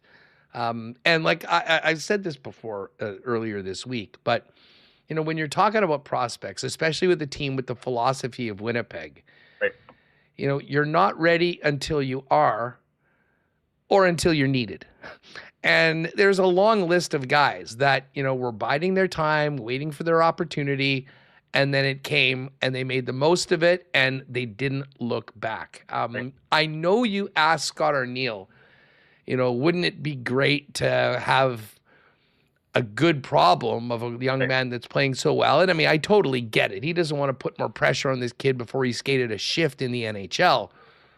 But if he is ready to go, and if he can get a good start to the year, good start to his NHL career, playing alongside Dylan Samberg, it could potentially change the look of this. I mean, I know your colleague Ken and I have talked about this plenty of times, that he thinks that Elias will play significant minutes this year in the NHL.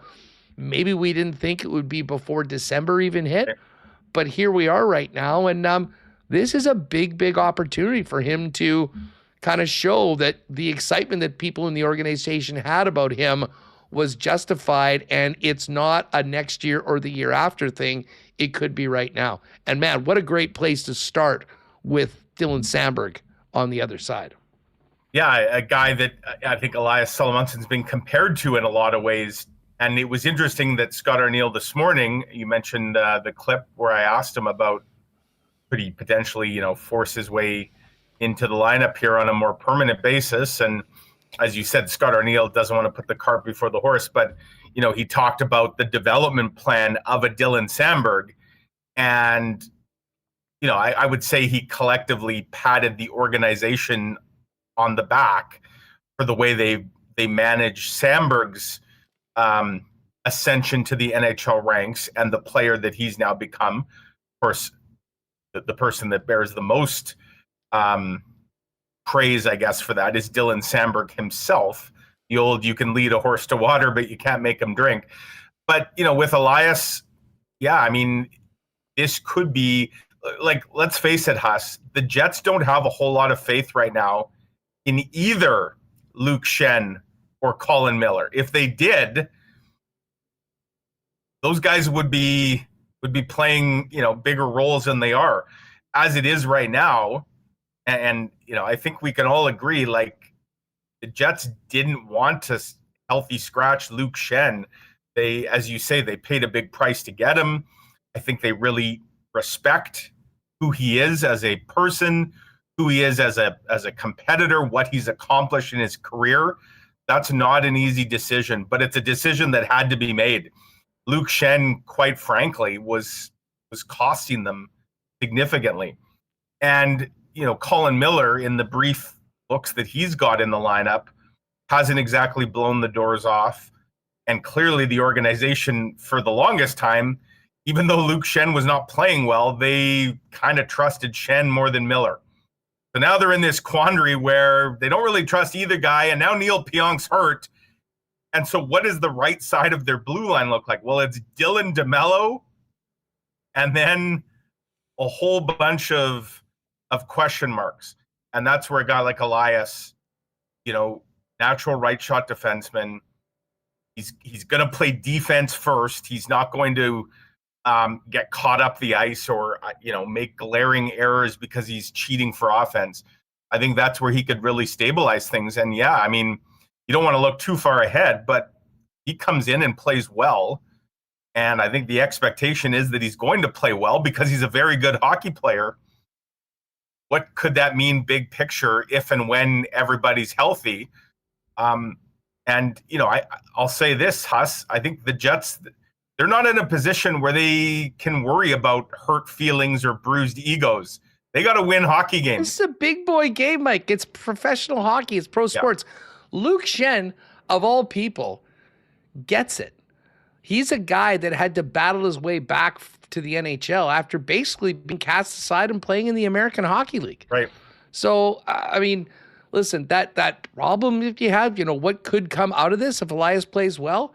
A better Jet blue line from 1 to 6, which is a good thing for Winnipeg. And it's even better if it's a young guy with a bright future that's coming in and making that difference. Now, again, this is sort of cart before the horse. You got to play. You got to get out there. And this is quite the challenge going up against a team. And, it's funny because he is a guy that has a little bit of nasty in his game. I mean, not necessarily a fighter, but, a physical defenseman, a guy that can blow a hit. I mean, we were just talking about the lines for Washington tonight.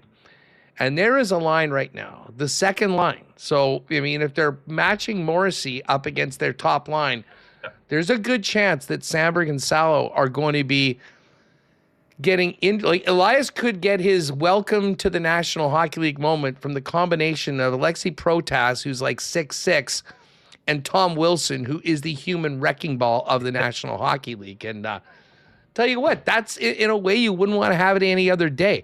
I mean, if you can sink or swim in a game like this in your first time out, I think it bodes very well for the rest of the road trip. And just quickly on Neil Pionk, Arnie said yesterday, it was great news. We were thinking it was probably going to be week to week. I mean, it sounds like we're talking about a groin thing, which is very, very tricky, and you cannot come back early. Backed off that a little bit, still said day to day, but when a guy goes out for a skate, doesn't feel right, and they immediately shut it down, it certainly doesn't sound like he's just on the verge of just missing one game and being right back in. As tough and as durable as Pionk has been over the course of his Jets career.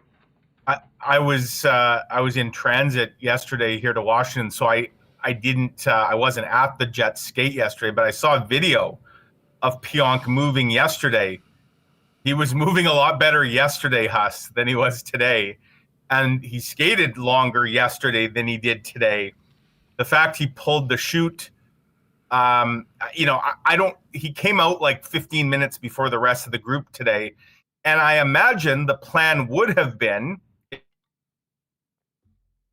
at the very least, he was going to stay out with the group for the warm-up.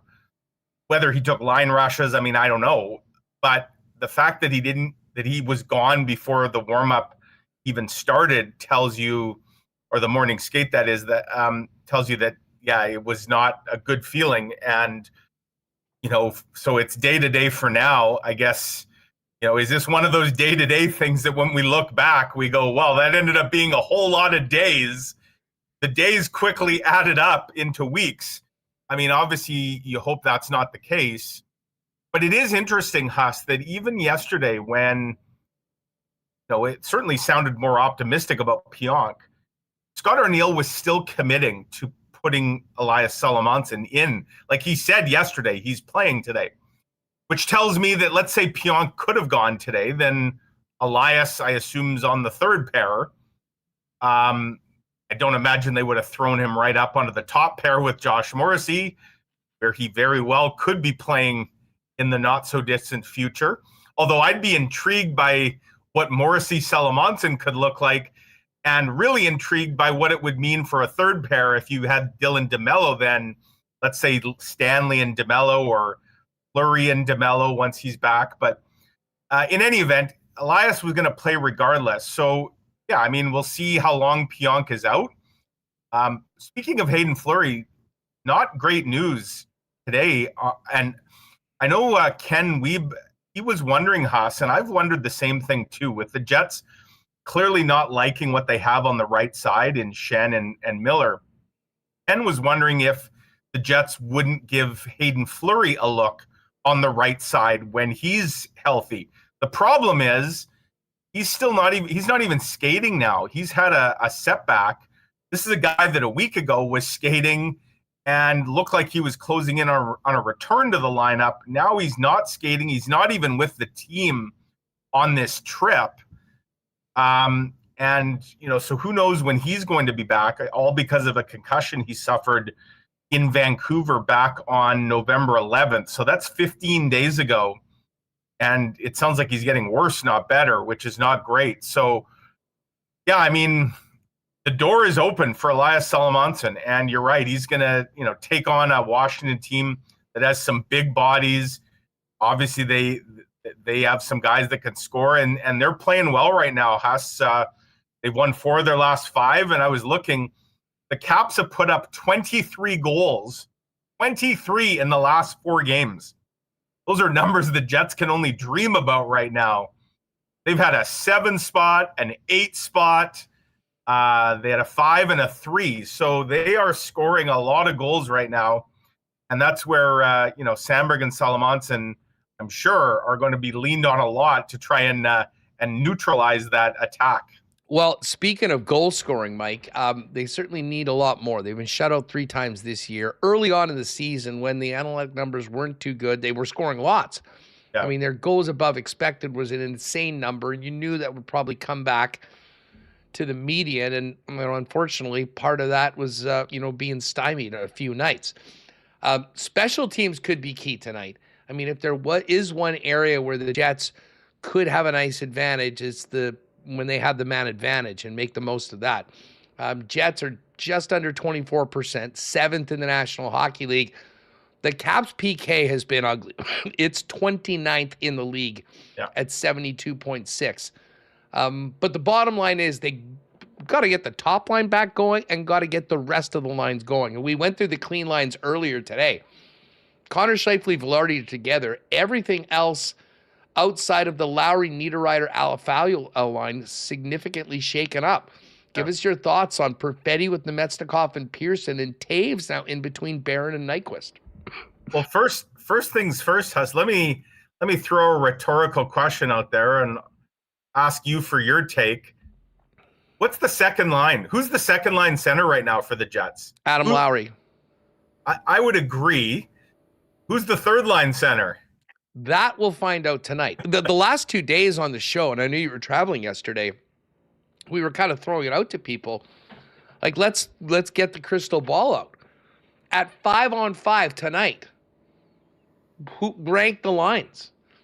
And I think considering who they're playing against, with it being on the road, the reliability, and frankly, how good that lines look together. It was the one thing I didn't like about the switch that happened in the Minnesota game, is all of a sudden you're taking away from the Lowry line to try to boost up the other ones, and obviously it didn't work.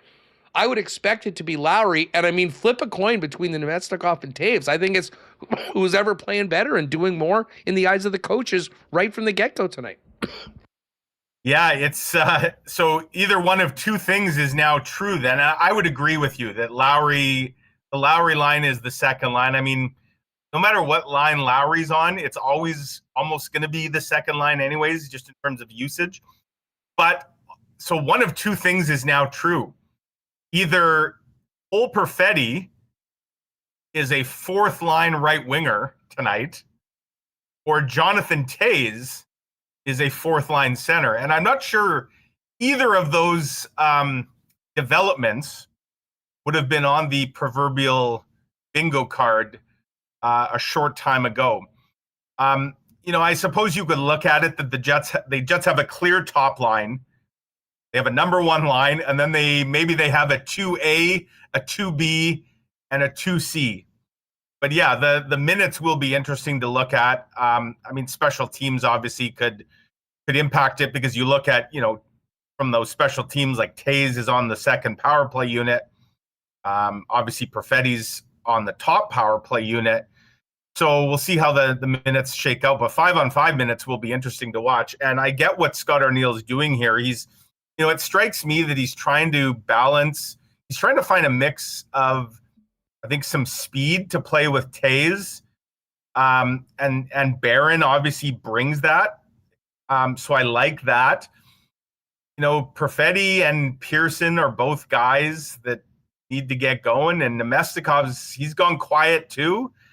You got 3 guys that are capable of some offense, but have kind of hit a dry run here. And even Nyquist on that 4th line. I'll say this: I know he hasn't scored yet this season. I thought Nyquist had a really good game against Minnesota. I actually really thought he was going to score the other day. He was all around the puck. maybe tonight's the night. But, you know, the Jets, they just got a lot of guys that they got to get going here. And so, you know, we're seeing the blender on maximum setting here over the last few days. And the hope, obviously, is at some point you find lightning in a bottle. Now, let me just throw this out into the universe, Huss. Let's say they continue to struggle here a bit. At what point do you have to consider breaking up the top line, if for no other reason than because you can't have all your eggs in one basket? And, you know, we haven't seen them do that much. Scott Arniel's been loath to do that. I think he did break them up for like a period or something on that last road trip. But, you know, at some point, that's the nuclear option, I guess, in case of emergency break glass that Scott Arniel probably doesn't want to have to resort to. Yeah, I mean, at that point, you're basically starting from scratch. You're throwing a bunch of bleep at the wall and hope that, you know, it sticks. I mean, it's like Timbits hockey. You're just sending the next three guys over the boards, next three guys up. Well, and listen, the fact that Nikolai Ehlers is in the Jet before, and I don't want to belabor this point, but your options are also limited when you do shake up that top line, if you do so. And, you know, historically, it hasn't gone particularly well when they've done that, and they've gone right back to Old Faithful. And listen, they've carried this team at times this year. If they're productive, there will not be any changes. But it is sort of incumbent. If you want to play on that top line, you want to be with the guys that you're comfortable with, go out and score some goals. I mean, and that is pretty simple when it comes down to it tonight. And, you know, listen, I mean, we were talking earlier today about just sort of the Jets at the quarter point. And listen, I think right now they certainly need more from Taves. They absolutely need more from Cole Perfetti. And, you know, Perfetti, if you looked at, like, if they were taking still shots of those two shorthanded goals on the weekend, it wasn't flattering to Cole. Now, whether this is fair or not, considering, I mean, you can't have guys getting beat up the ice, although he was ahead of the Brock Faber one to defend him. He sort of had a great view of Seth Jarvis's rebound goal in the shorthanded but play. But listen, the coach is asking more of what we saw at times, particularly from that power play, being more engaged and being more on it. Those shorthanded goals killed them on the weekend. It was the winner against Carolina. It iced the game against the Minnesota Wild. And for a team, like, you look at this game tonight, you feel that you've got an advantage on the power play. It's bad enough not to score on the power play. It's devastating for a team that's squeezing it a little bit to be giving it up when you have 5-on-4s. So yeah, all that's going to come in. How about that message Scott Arniel sent 6 seconds into the third period against the Wild, Huss? So for those who maybe don't remember or didn't see it, the Wild take a penalty 6 seconds into the third. The Jets are down. They get a power play. Everybody's fresh because you're right out of the intermission. He put out the second unit to start the power play. He parked the number one unit when they desperately needed a goal. And that was a direct result of those 2 straight games with a shorty, and obviously some very loose coverage by the Jets. So message sent, message delivered. We'll see if it was received. Just before I go, always fun to watch the Great 8. For those who are tuning in tonight, there's going to be, I'm told it's like a 15-minute pregame ceremony. So the game may be delayed because they're doing some big glitzy thing for Ovechkin, exceeding the 900 goal mark, exceeding the 1,500 game mark. And I don't know if Remis can show the picture that I posted. It is going to be quite the visual on TV tonight, Huss. When I got to the rink this morning, there are 18,000 approximately Alex Ovechkin giant heads sitting in the seats at Capital One Arena, heads on a stick, and they all have like different expressions of Ovi from over the years. It's not even the same picture. There's a bunch there they are. So I don't know what this is going to look like with all these fans holding up the giant Ovi heads. Imagine you just want to watch the hockey game and you're sitting in your seat and you've got all those in front of you. But one thing we know about Alex Ovechkin, he loves to feast on the Winnipeg Jets. I know you'll probably be doing some of your parlays and whatnot later. put me down for an Alex Ovechkin goal tonight on his big night with his big heads. Beat it, Mike. Plus 137 at Coolbet, though, in case you're wondering on that. I did check that up. It will not be part of any of my wagers. Positive vibes only going into this one. And for crying out loud, the guy's had half of his milestones ever, seemingly, against this team and franchise. Yes. So maybe it would be a good time for Eric Comrie to have a hell of a game, the Jets to play the way they need to in front of him, and for once, Alex Ovechkin can have a quiet night against the Winnipeg Jets. This is not the first pregame ceremony we've seen. And like the Jets are in a different conference. They're there once a year. Every single time we're there, he's either breaking a record, hitting a milestone, or having a 20-minute pregame ceremony, which we'll be waiting for before puck drop tonight. But listen, the guys certainly deserved it. Hopefully they can just cool him off tonight. Guess travel day tomorrow, and then very busy weekend. What's your itinerary for, like, so it's a 4:00 game in Raleigh on Friday, and then off to Nashville, where the bottom seems to have fallen out on the Predators. I mean, that is as bad as it is in Calgary and Vancouver right now, it's worse in Nashville. And I don't know if you looked, Huss, both teams will be playing a back-to-back on Saturday, because the Preds are in Chicago on Friday night. The Jets will actually beat Nashville to Nashville.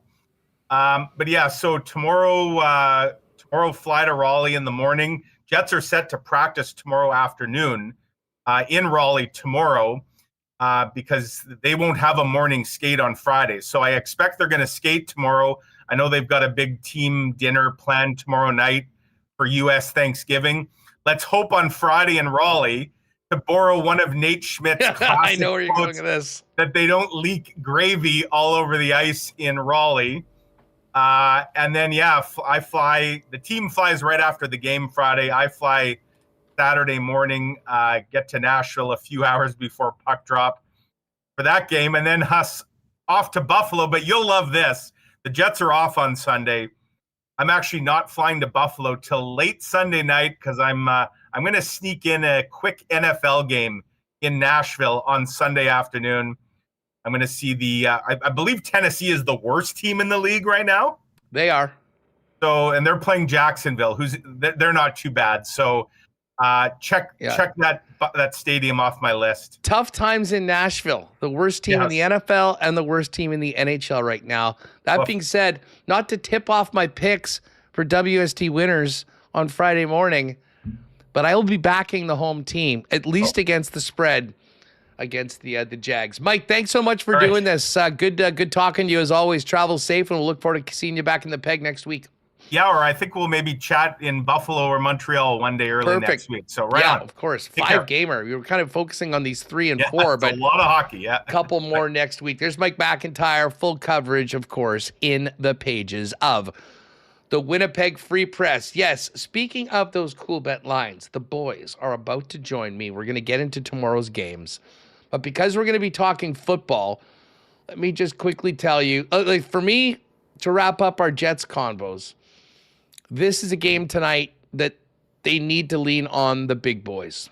Scheifele, Connor, Josh Morrissey.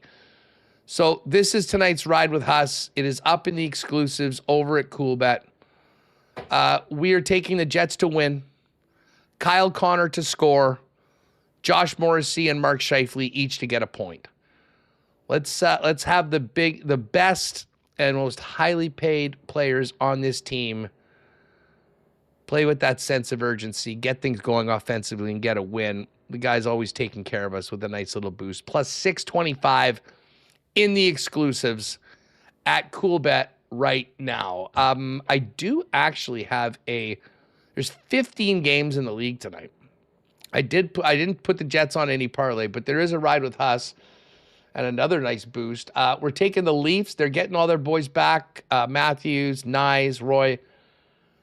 Leafs to beat the Blue Jackets, Red Wings to beat Nashville, Jersey to beat the Blues. plus 450 boosted to plus 518. That's in the combo cards up at the top of the main page. All right, just before we get to the Coolbet lines and talk a little Turkey Day in the States, finishing up our Jets coverage, and again, big time changes to the clean line lines tonight for the Winnipeg Jets. Call the lines, note them however you want. Lowry line together, Scheifele's line together, a big blender job for the rest of it. When we're, of course, talking about the lines on Winnipeg Sports Talk, we do it for clean line, heating, plumbing, and electrical, local ownership, and over 40 years in the business now, one of the biggest commercial and residential companies in town. A major supporter of the Winnipeg Jets, as well as Jeremy and his team have been for years. And they are the official plumbing service of the Winnipeg Jets. Captain approved. You see Adam Lowry, and they have your back 24/7, 365 with emergency plumbing, heating, and electrical services. Go to cleanline.ca for more, or for the number to call. Looking for a great spot to watch the game tonight? Head on down to Boston Pizza. Pick a player contest for all Jet games at BP's. And, of course, the Flight Club menu, wing flights, pizza flights, bite flights, and fry flights. And, of course, you can get a chance to win the grand prize for the Flight Club to fly down to California and see the Jets play the Ducks on February 27th with air, hotel, and great game tickets from Boston Pizza. Make it BP tonight, and of course tomorrow for a great slate of NFL action we'll be talking about right away with Jake and Pat. If you're staying at home tonight, you can always get the great taste of BP by ordering online at bostonpizza.com. Hey, folks, holidays are here. Speaking of whether we're talking Jets, Bombers, your favorite NFL team, get on down to Royal Sports. Take care of all the sports fans on that Christmas list. The best selection of Jets gear around and licensed merchandise from the NHL, NFL, Major League Baseball, NBA, international soccer, Team Canada gear. But it's not just fan wear. The biggest hockey department in town, stick selection, skates, full equipment, you name it.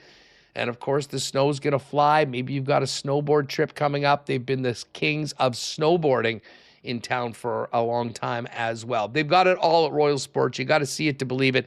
750 Pembina Highway. And check them out and follow on Instagram at Royal Sports Winnipeg for the latest merchandise drops and sale information heading into the Christmas season. All right, Jake and Pat are locked and loaded. First up, let's give a big cheers to our friends at Winnipeg's favorite local brewery, Little Brown Jug. You train day in and day out, learning new techniques, approaching new concepts, and living out the thrill of achieving your goals. Building a craft beer is no different. While you spend your hours on the ice, we spend ours here, brewing our trademark beer. Again, and again. Here's to pushing the status quo and challenging ourselves to build something memorable. 1919 by Little Brown Jug.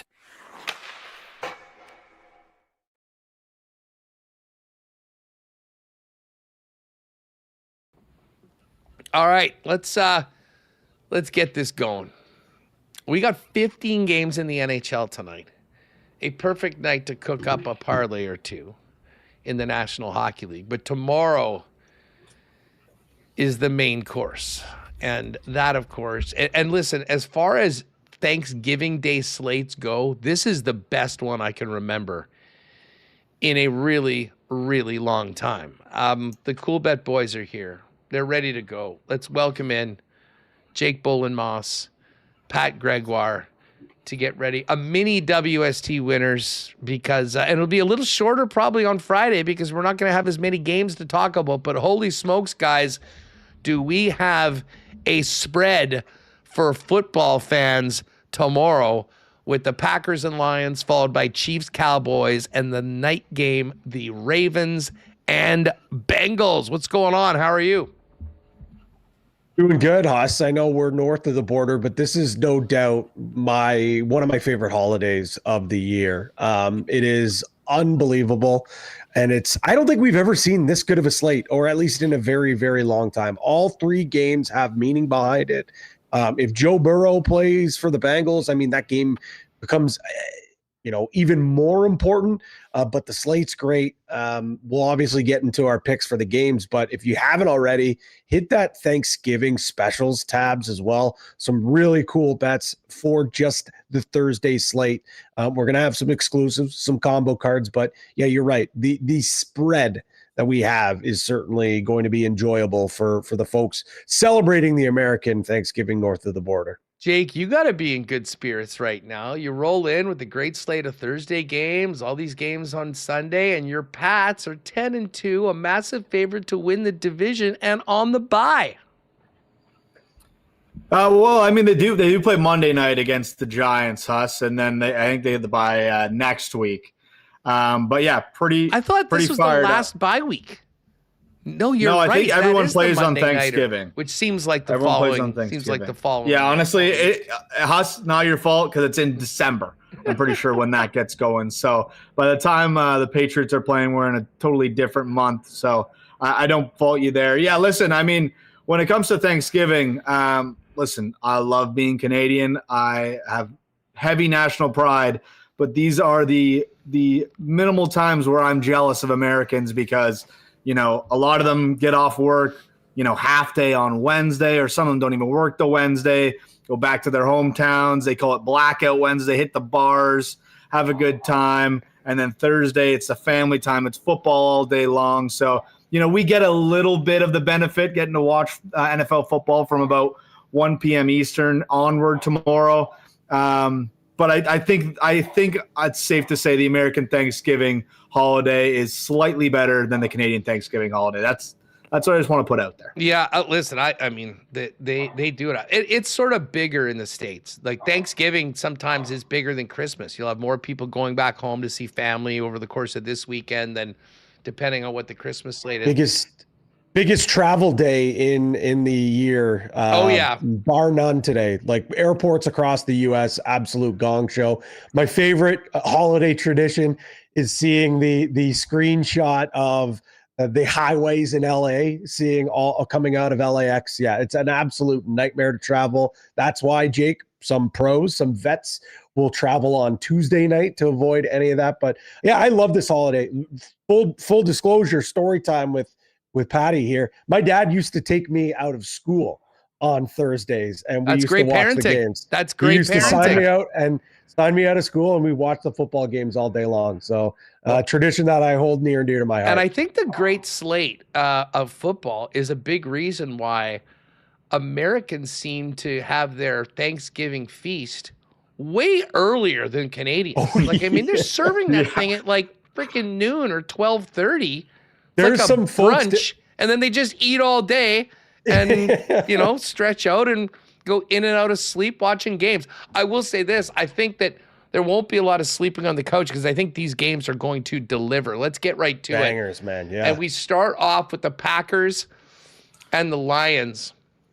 Green Bay plus 130, Detroit minus 154. The game is in Ford Field in Detroit, and Detroit is a minus 2.5 point favorite at minus 115. I'm going to tell you guys right now, I love the Lions. I love the Lions the second that I saw this schedule come out at the beginning of the year.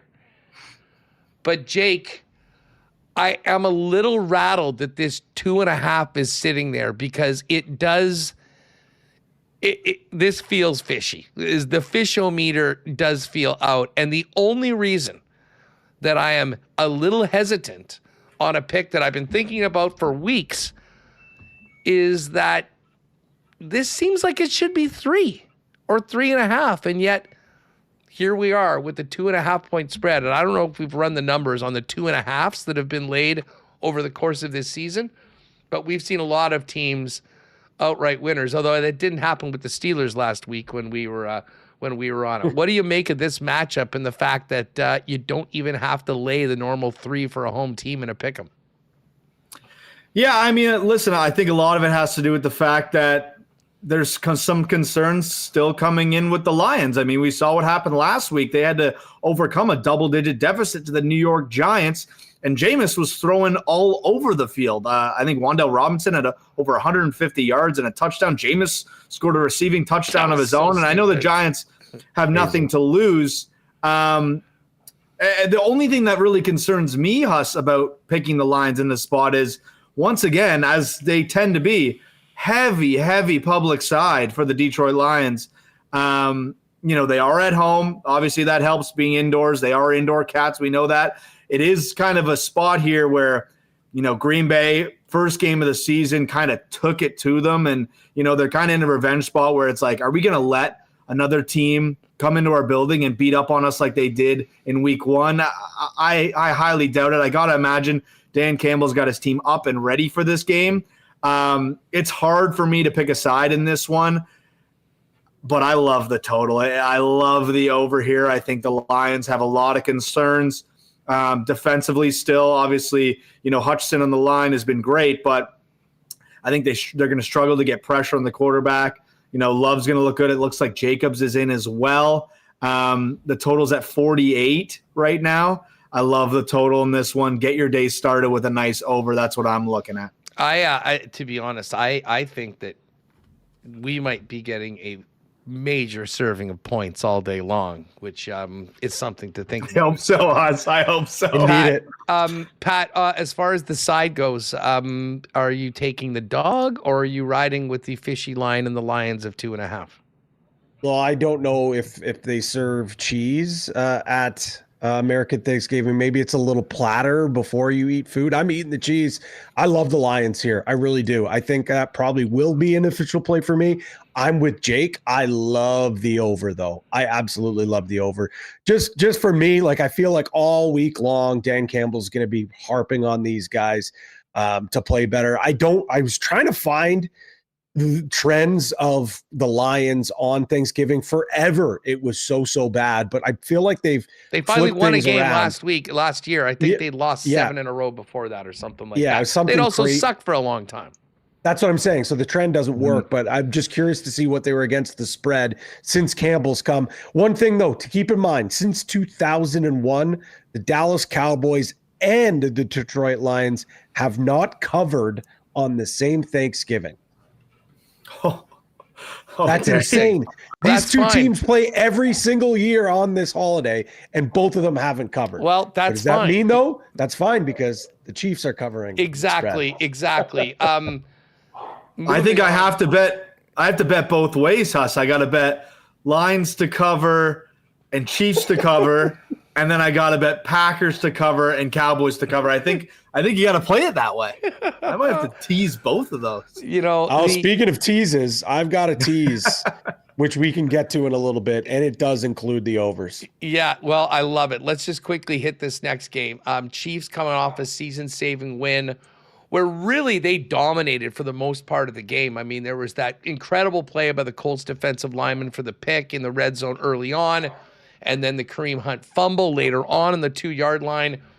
But when it came down to it in the second half, this is the only reason why I'm a little worried for the over in this game, which is 52.5, is just how locked in that Chiefs defense was. I mean, the final 4 possessions, Indianapolis went 3 and out, 3 and out, 3 and out, 3 and out, and the Chiefs escaped with the win. This is 3 points right now, minus 116, so I think a little steam coming in on Kansas City. That could get to 3.5 by tomorrow if this continues. Chiefs minus 182. And as I said, a wild total. Dak has been able to, Drake May's leading the league in passing yards right now. He has played the extra game, though. And at the end of this game, before Monday Night Football, it'll be Dak and Patrick Mahomes 1-2 in all likelihood in passing yards in the league. I think you know where I'm going with this. I think it's all systems go for Kansas City after that week last week. Do either of you guys have a feeling that it might be the Cowboys that spoiled the Chiefs' party in a game that's probably going to get like 50 million viewers down south? Yeah, listen, I'm hoping for 50 million viewers and 50 million points in this one. Another game where I love the total. Dallas defense has picked it up a little bit in the last couple of weeks here. And the thing with Dallas is they're fighting for their playoff lives as well. Like I know they got some work to do, but at the same time, that win last week against the Eagles was absolutely massive. They're at home in Jerry World. And just the fact it's 3.5. Do I have that right? 3. It's 3. Okay. So 116.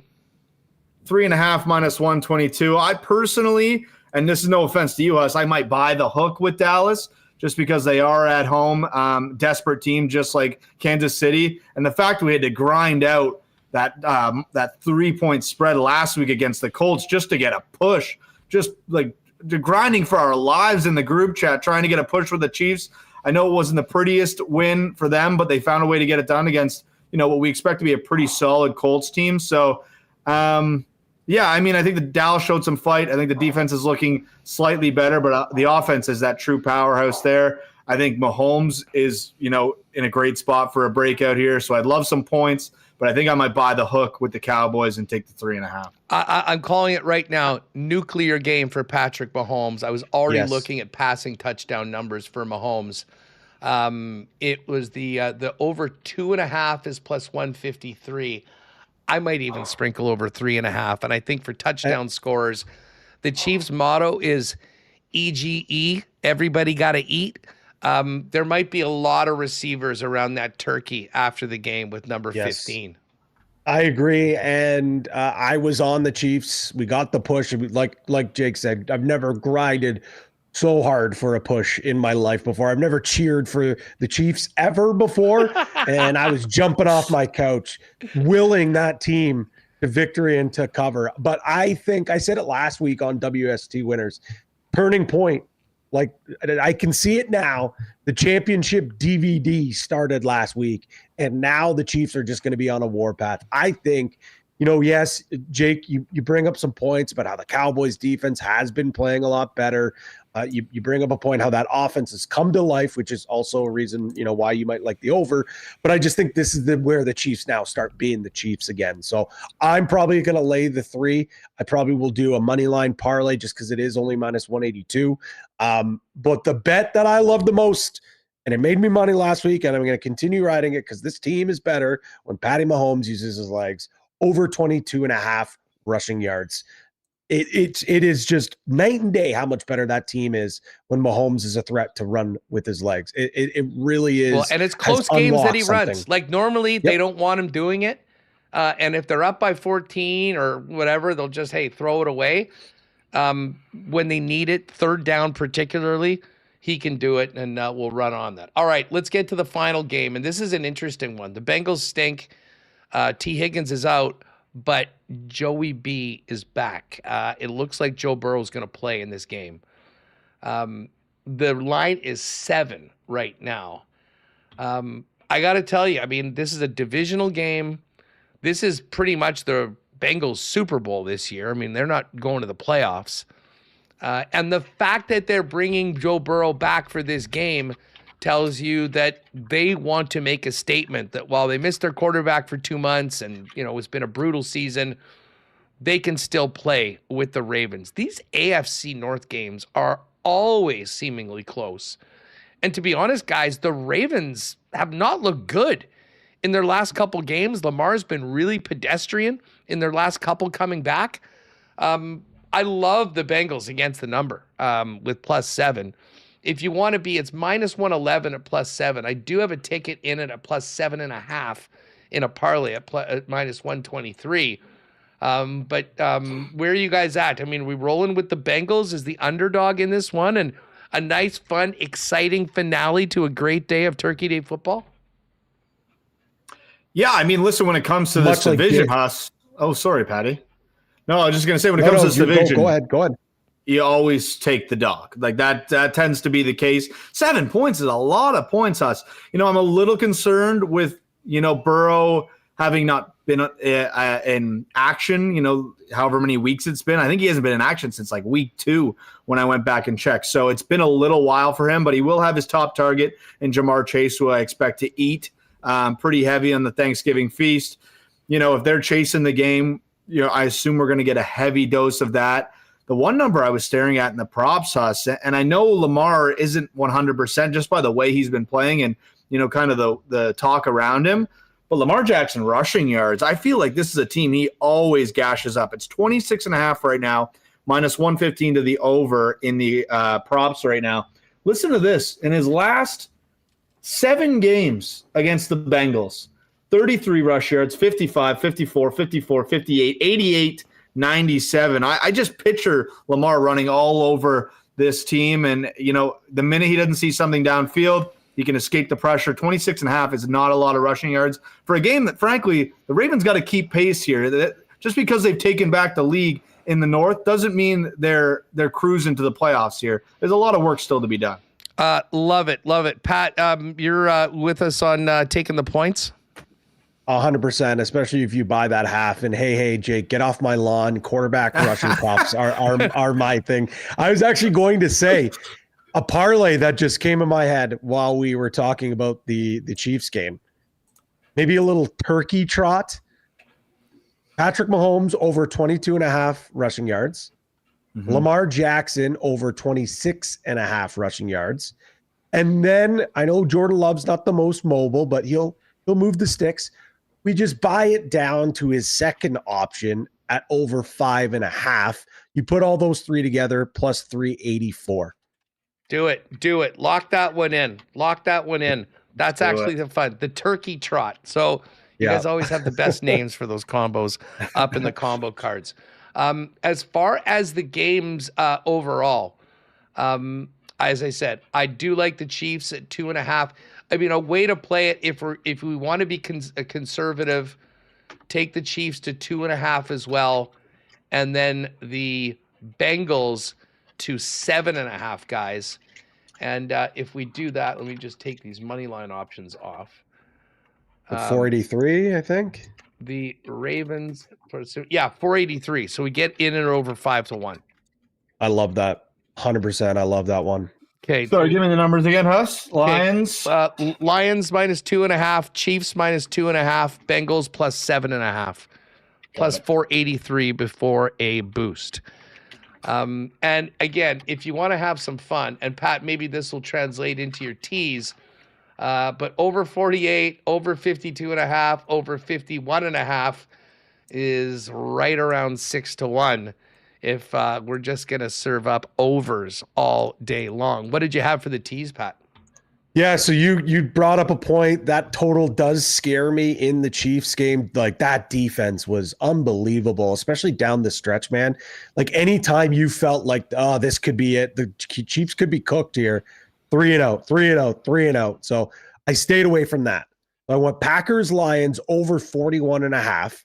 Chiefs teased them up to plus 4.5, and then Bengals, Ravens over 44.5. That is boosted up to plus 150. Love it. I was just thinking, if you want another angle to play on that, the Chiefs team total over 28.5 is minus 115. Over 29.5 is minus 108. If you like Kansas City but think that their defense might shut them down.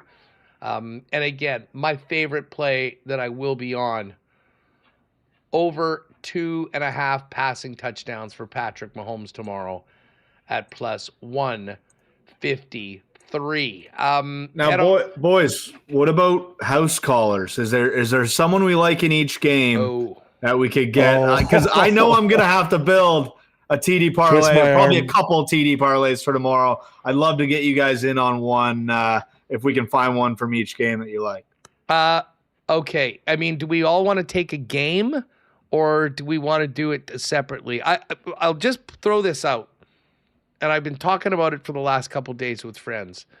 This Lions game is interesting. I mean, Jahmyr Gibbs just went crazy. I mean, obviously, he's a guy that, you could throw on and has a pretty good chance, although I'm sure what's the number on his touchdown? Pretty high. It's probably pretty low. Minus 169. Your guy, Jameson Williams, was zeros across the board last week. This guy is so feast or famine, and I think it's going to be a Thanksgiving feast. He is one of these guys that he'll get 3 catches for 2 touchdowns. I wouldn't be surprised if they make a point of dialing up a few big-time plays for Jameson Williams if we want to go a little bit more easy on this one. But I do like Amon-Ra St. Brown too if we want to stay away from the running back chalk in that game. Chiefs game, the TD scorers. There's two guys, Texas guys, that are back that I think are going to eat. Rashee Rice and Xavier Worthy. The Rice number is -118. I think that's probably the safest one. And again, he had the 2 touchdowns early. He's been getting a ton of balls, but hasn't. He's back home. Xavier Worthy at +191, a juicier number. Certainly probably won't get the targets that Rice has, but certainly a guy that could get in the end zone. I do like either of those. So I'll throw those out. What do you guys think on that Lions game? And obviously do we just go Derrick Henry in that game, or do we go Jamar Chase? Either one of those guys I think are very likely to get into the end zone. Chase -115 as opposed to -204 for Henry. I think that's a bit of an easy one. Williams, I had circled on my card as one of those guys where it's like zeros on the board last week. All 3 weeks prior, he had scored with some big games. I think Thanksgiving is a perfect time to draw a few things up, get the ball downfield, try to get a big play or two. I think Williams is definitely capable. And we get a nice number with him. And then, it's up to how we want to go from there. Do we want to take, an easier route? We go Rice Henry, or do we want to go like a Williams Worthy and then a Henry? If you make it to Thursday night, you might be in a great spot with, your best number in the evening. I love that, Jake. I just put it in. Just the Williams Worthy is 7-1. You add in Derrick Henry at -204, and we're basically at 11-1 before a boost. Probably at 12-1 by the time it's all said and done. Like, boys, if we're sitting there with both guys having cashed in the afternoon and it's Derrick Henry time, like what a Carolina fun thing to be rooting for. I hope so. All right. Well, why don't we lock that one in? Let's do it. Let's swing. Jameson Williams, Xavier Worthy, and Derrick Henry. I love this one. Done. I love it too. I'm about to lock this in right when we get off. And I know I've told you guys in our group chat, but what I've been doing the last couple of weeks, none of them have come home yet, is I also like to parlay first touchdown scores for them as well. And there's been a couple of times it's gotten close. So it was that damn J.K. Dobbins night, Patty. If we had R.J. Harvey in that game, you're going to be a rich man. Yeah, very, very rich man. So I will be doing that as well. I can promise you, folks, it will not be an exclusive. Jake and I, we do have families. We need our job. We can't have everyone be hammering a big number like that. But with that being said, hey, put it in yourself. You don't need a boost because it's going to be a very, very big number. Yeah. Gang, get on over to the combo cards. There'll be a ton coming up that we've just cooked up, as well as stuff that's already there. It's a huge night in the National Hockey League. As I say, I do have the ride with Huss. I'm trusting your Leafs tonight, guys, with Matthews and those guys coming back. It has to. Yeah. It has to be. It has to be. Leafs, Red Wings jersey. That one is boosted up to +511 right now. And as I said, we got the Jets exclusive, positive vibes only, everybody. Connor to score, Morrissey and Scheifele to get a point, Jets to win, +625. Guys, don't work too hard tomorrow. I'm sure you probably got a slate of just meeting after meeting after meeting, probably out in the town. Always. Hopefully you can squeeze in, a series or two in the early games before the night game. Yeah. Listen, I'm sure we'll be busy. With a lot of football watching, a lot of parlays. But listen, check out the exclusives as well. We did a lot of work today getting everything up in the exclusives. We got some partner stuff up there, obviously. We got Ride with Huss for tonight for the Jets. Our guy, Pat Mayo's got a couple parlays up there. And then Patty. Cuss got in the mix. What? So the Cuss Pilgrim parlay. It's a 3-game teaser starting at 4:30 Eastern tomorrow with the Cowboys. So he's in the mix. The Pilgrim parlay is truly one of the greatest and most entertaining parlays every year. The famous Cuss Pilgrim parlay. Cowboys +9.5, Ravens money line, and Eagles money line on. That'll be Friday game. That'll be Friday. And then Pat's going Goff under 250. Watson 25 or more long reception, Pacheco under 39.5, and Noah Fant under 1.5 receptions at +850. take a bit of time, go through the exclusives. There's lots of good stuff there. Boys, great stuff. Enjoy your day tomorrow, and then we'll get going on Friday with WST winners, picking everything for Sunday. And of course, we got Bears Eagles in the afternoon on Friday before we get into the Jets at 4 p.m. that day as well. So it's going to be, this is a great, great weekend. It's great, especially if you don't have to work tomorrow. We will be here talking about the hockey game tonight, and then I will be out of here so fast after tomorrow's show to get ready for Cowboys Chiefs. I'm going to look like former Coolbet guy Andre DeGrasse making my way to my local for that one. Boys, Huss, one last thing for the – oh, sorry, Patty, go ahead. Well, just quickly, Huss, I don't know if you've seen that Skins game that's going down on Black Friday as well. Tommy Fleetwood, Xander Schauffele, Keegan Bradley, and Shane Lowry. Coolbet has odds on that as well. Ooh. If you want to get a little action in on that Skins game that's happening. I didn't even know that was happening, but I am in. Classic golf. Classic golf, well. not knowing. And it's just winner. $250 for Xander and Tommy, and 3 to 1 for Keegan and Shane Lowry. Should be good. Jake, what were you going to hit before we go? Yeah, I'm just going to say, if you're anti-Leafs, which I know most of you are, Adam Fantilli absolutely eats this team alive every single time they play Columbus. He had a hat trick, including the game winner last time they met, a couple nights ago. So Adam Fantilli, anytime goal plus 171 makes a lot of sense. I probably won't play it myself, but I'll be kicking myself when he scores later tonight. You can thank Jake later for that one, everybody. Boys, have a good one. Enjoy Thursday. I'll look forward to catching up with both of you Friday morning, 10 a.m. right here for another edition of WST Winners. Thanks, boys. All right, Thanks, there we Wes. go. Good stuff with the fellas. And again, thanks to everyone that joined us last night. Great turnout for the poker tourney. And we'll be doing it again. I believe our next scheduled date is the 9th of December, another Wednesday night. Let's get Remo in here before we get this out. We got to get the pod up so people can listen before the game. Remo, these next couple of days are going to be real fun. We got football all day long. I'll be looking over my shoulder at this Packer Lions game as we're doing the show tomorrow.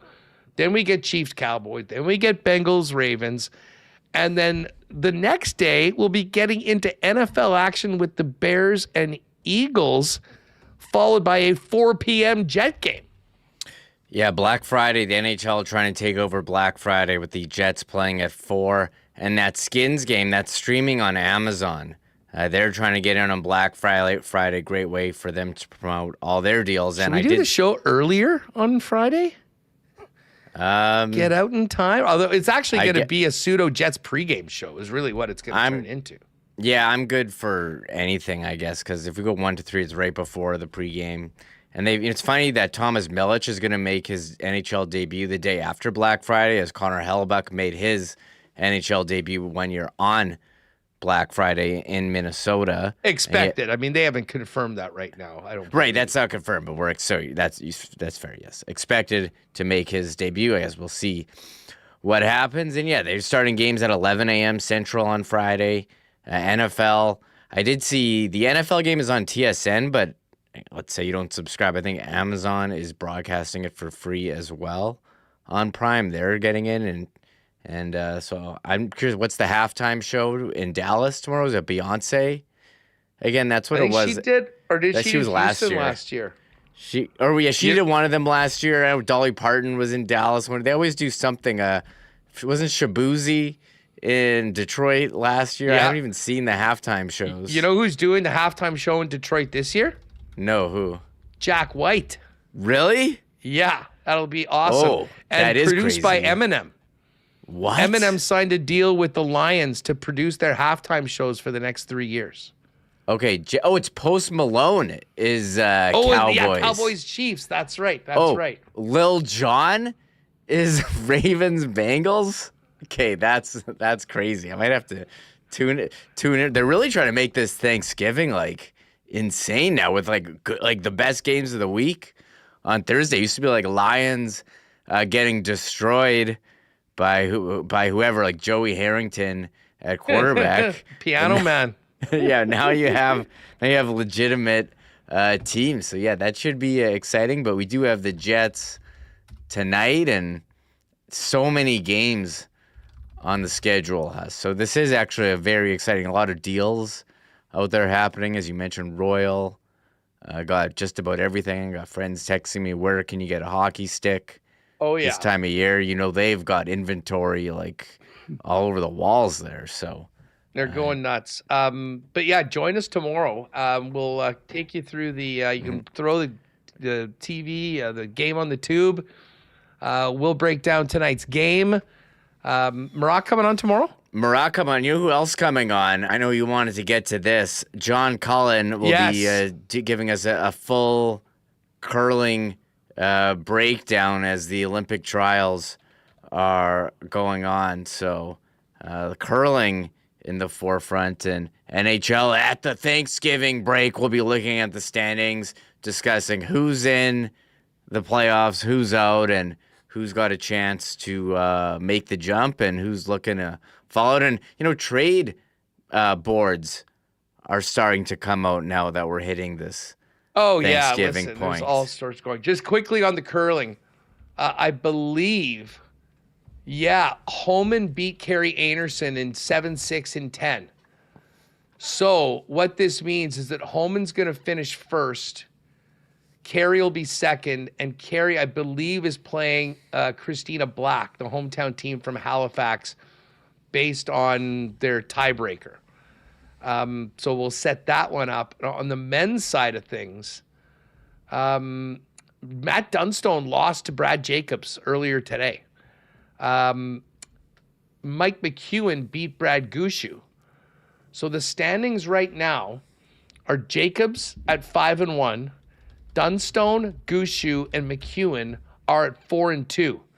They're going to get going with these late games coming up, probably in the next hour or so. And just looking at the scores of this matchup for the final draw, Dunstone head-to-head with McEwen. So the winner of that will go through.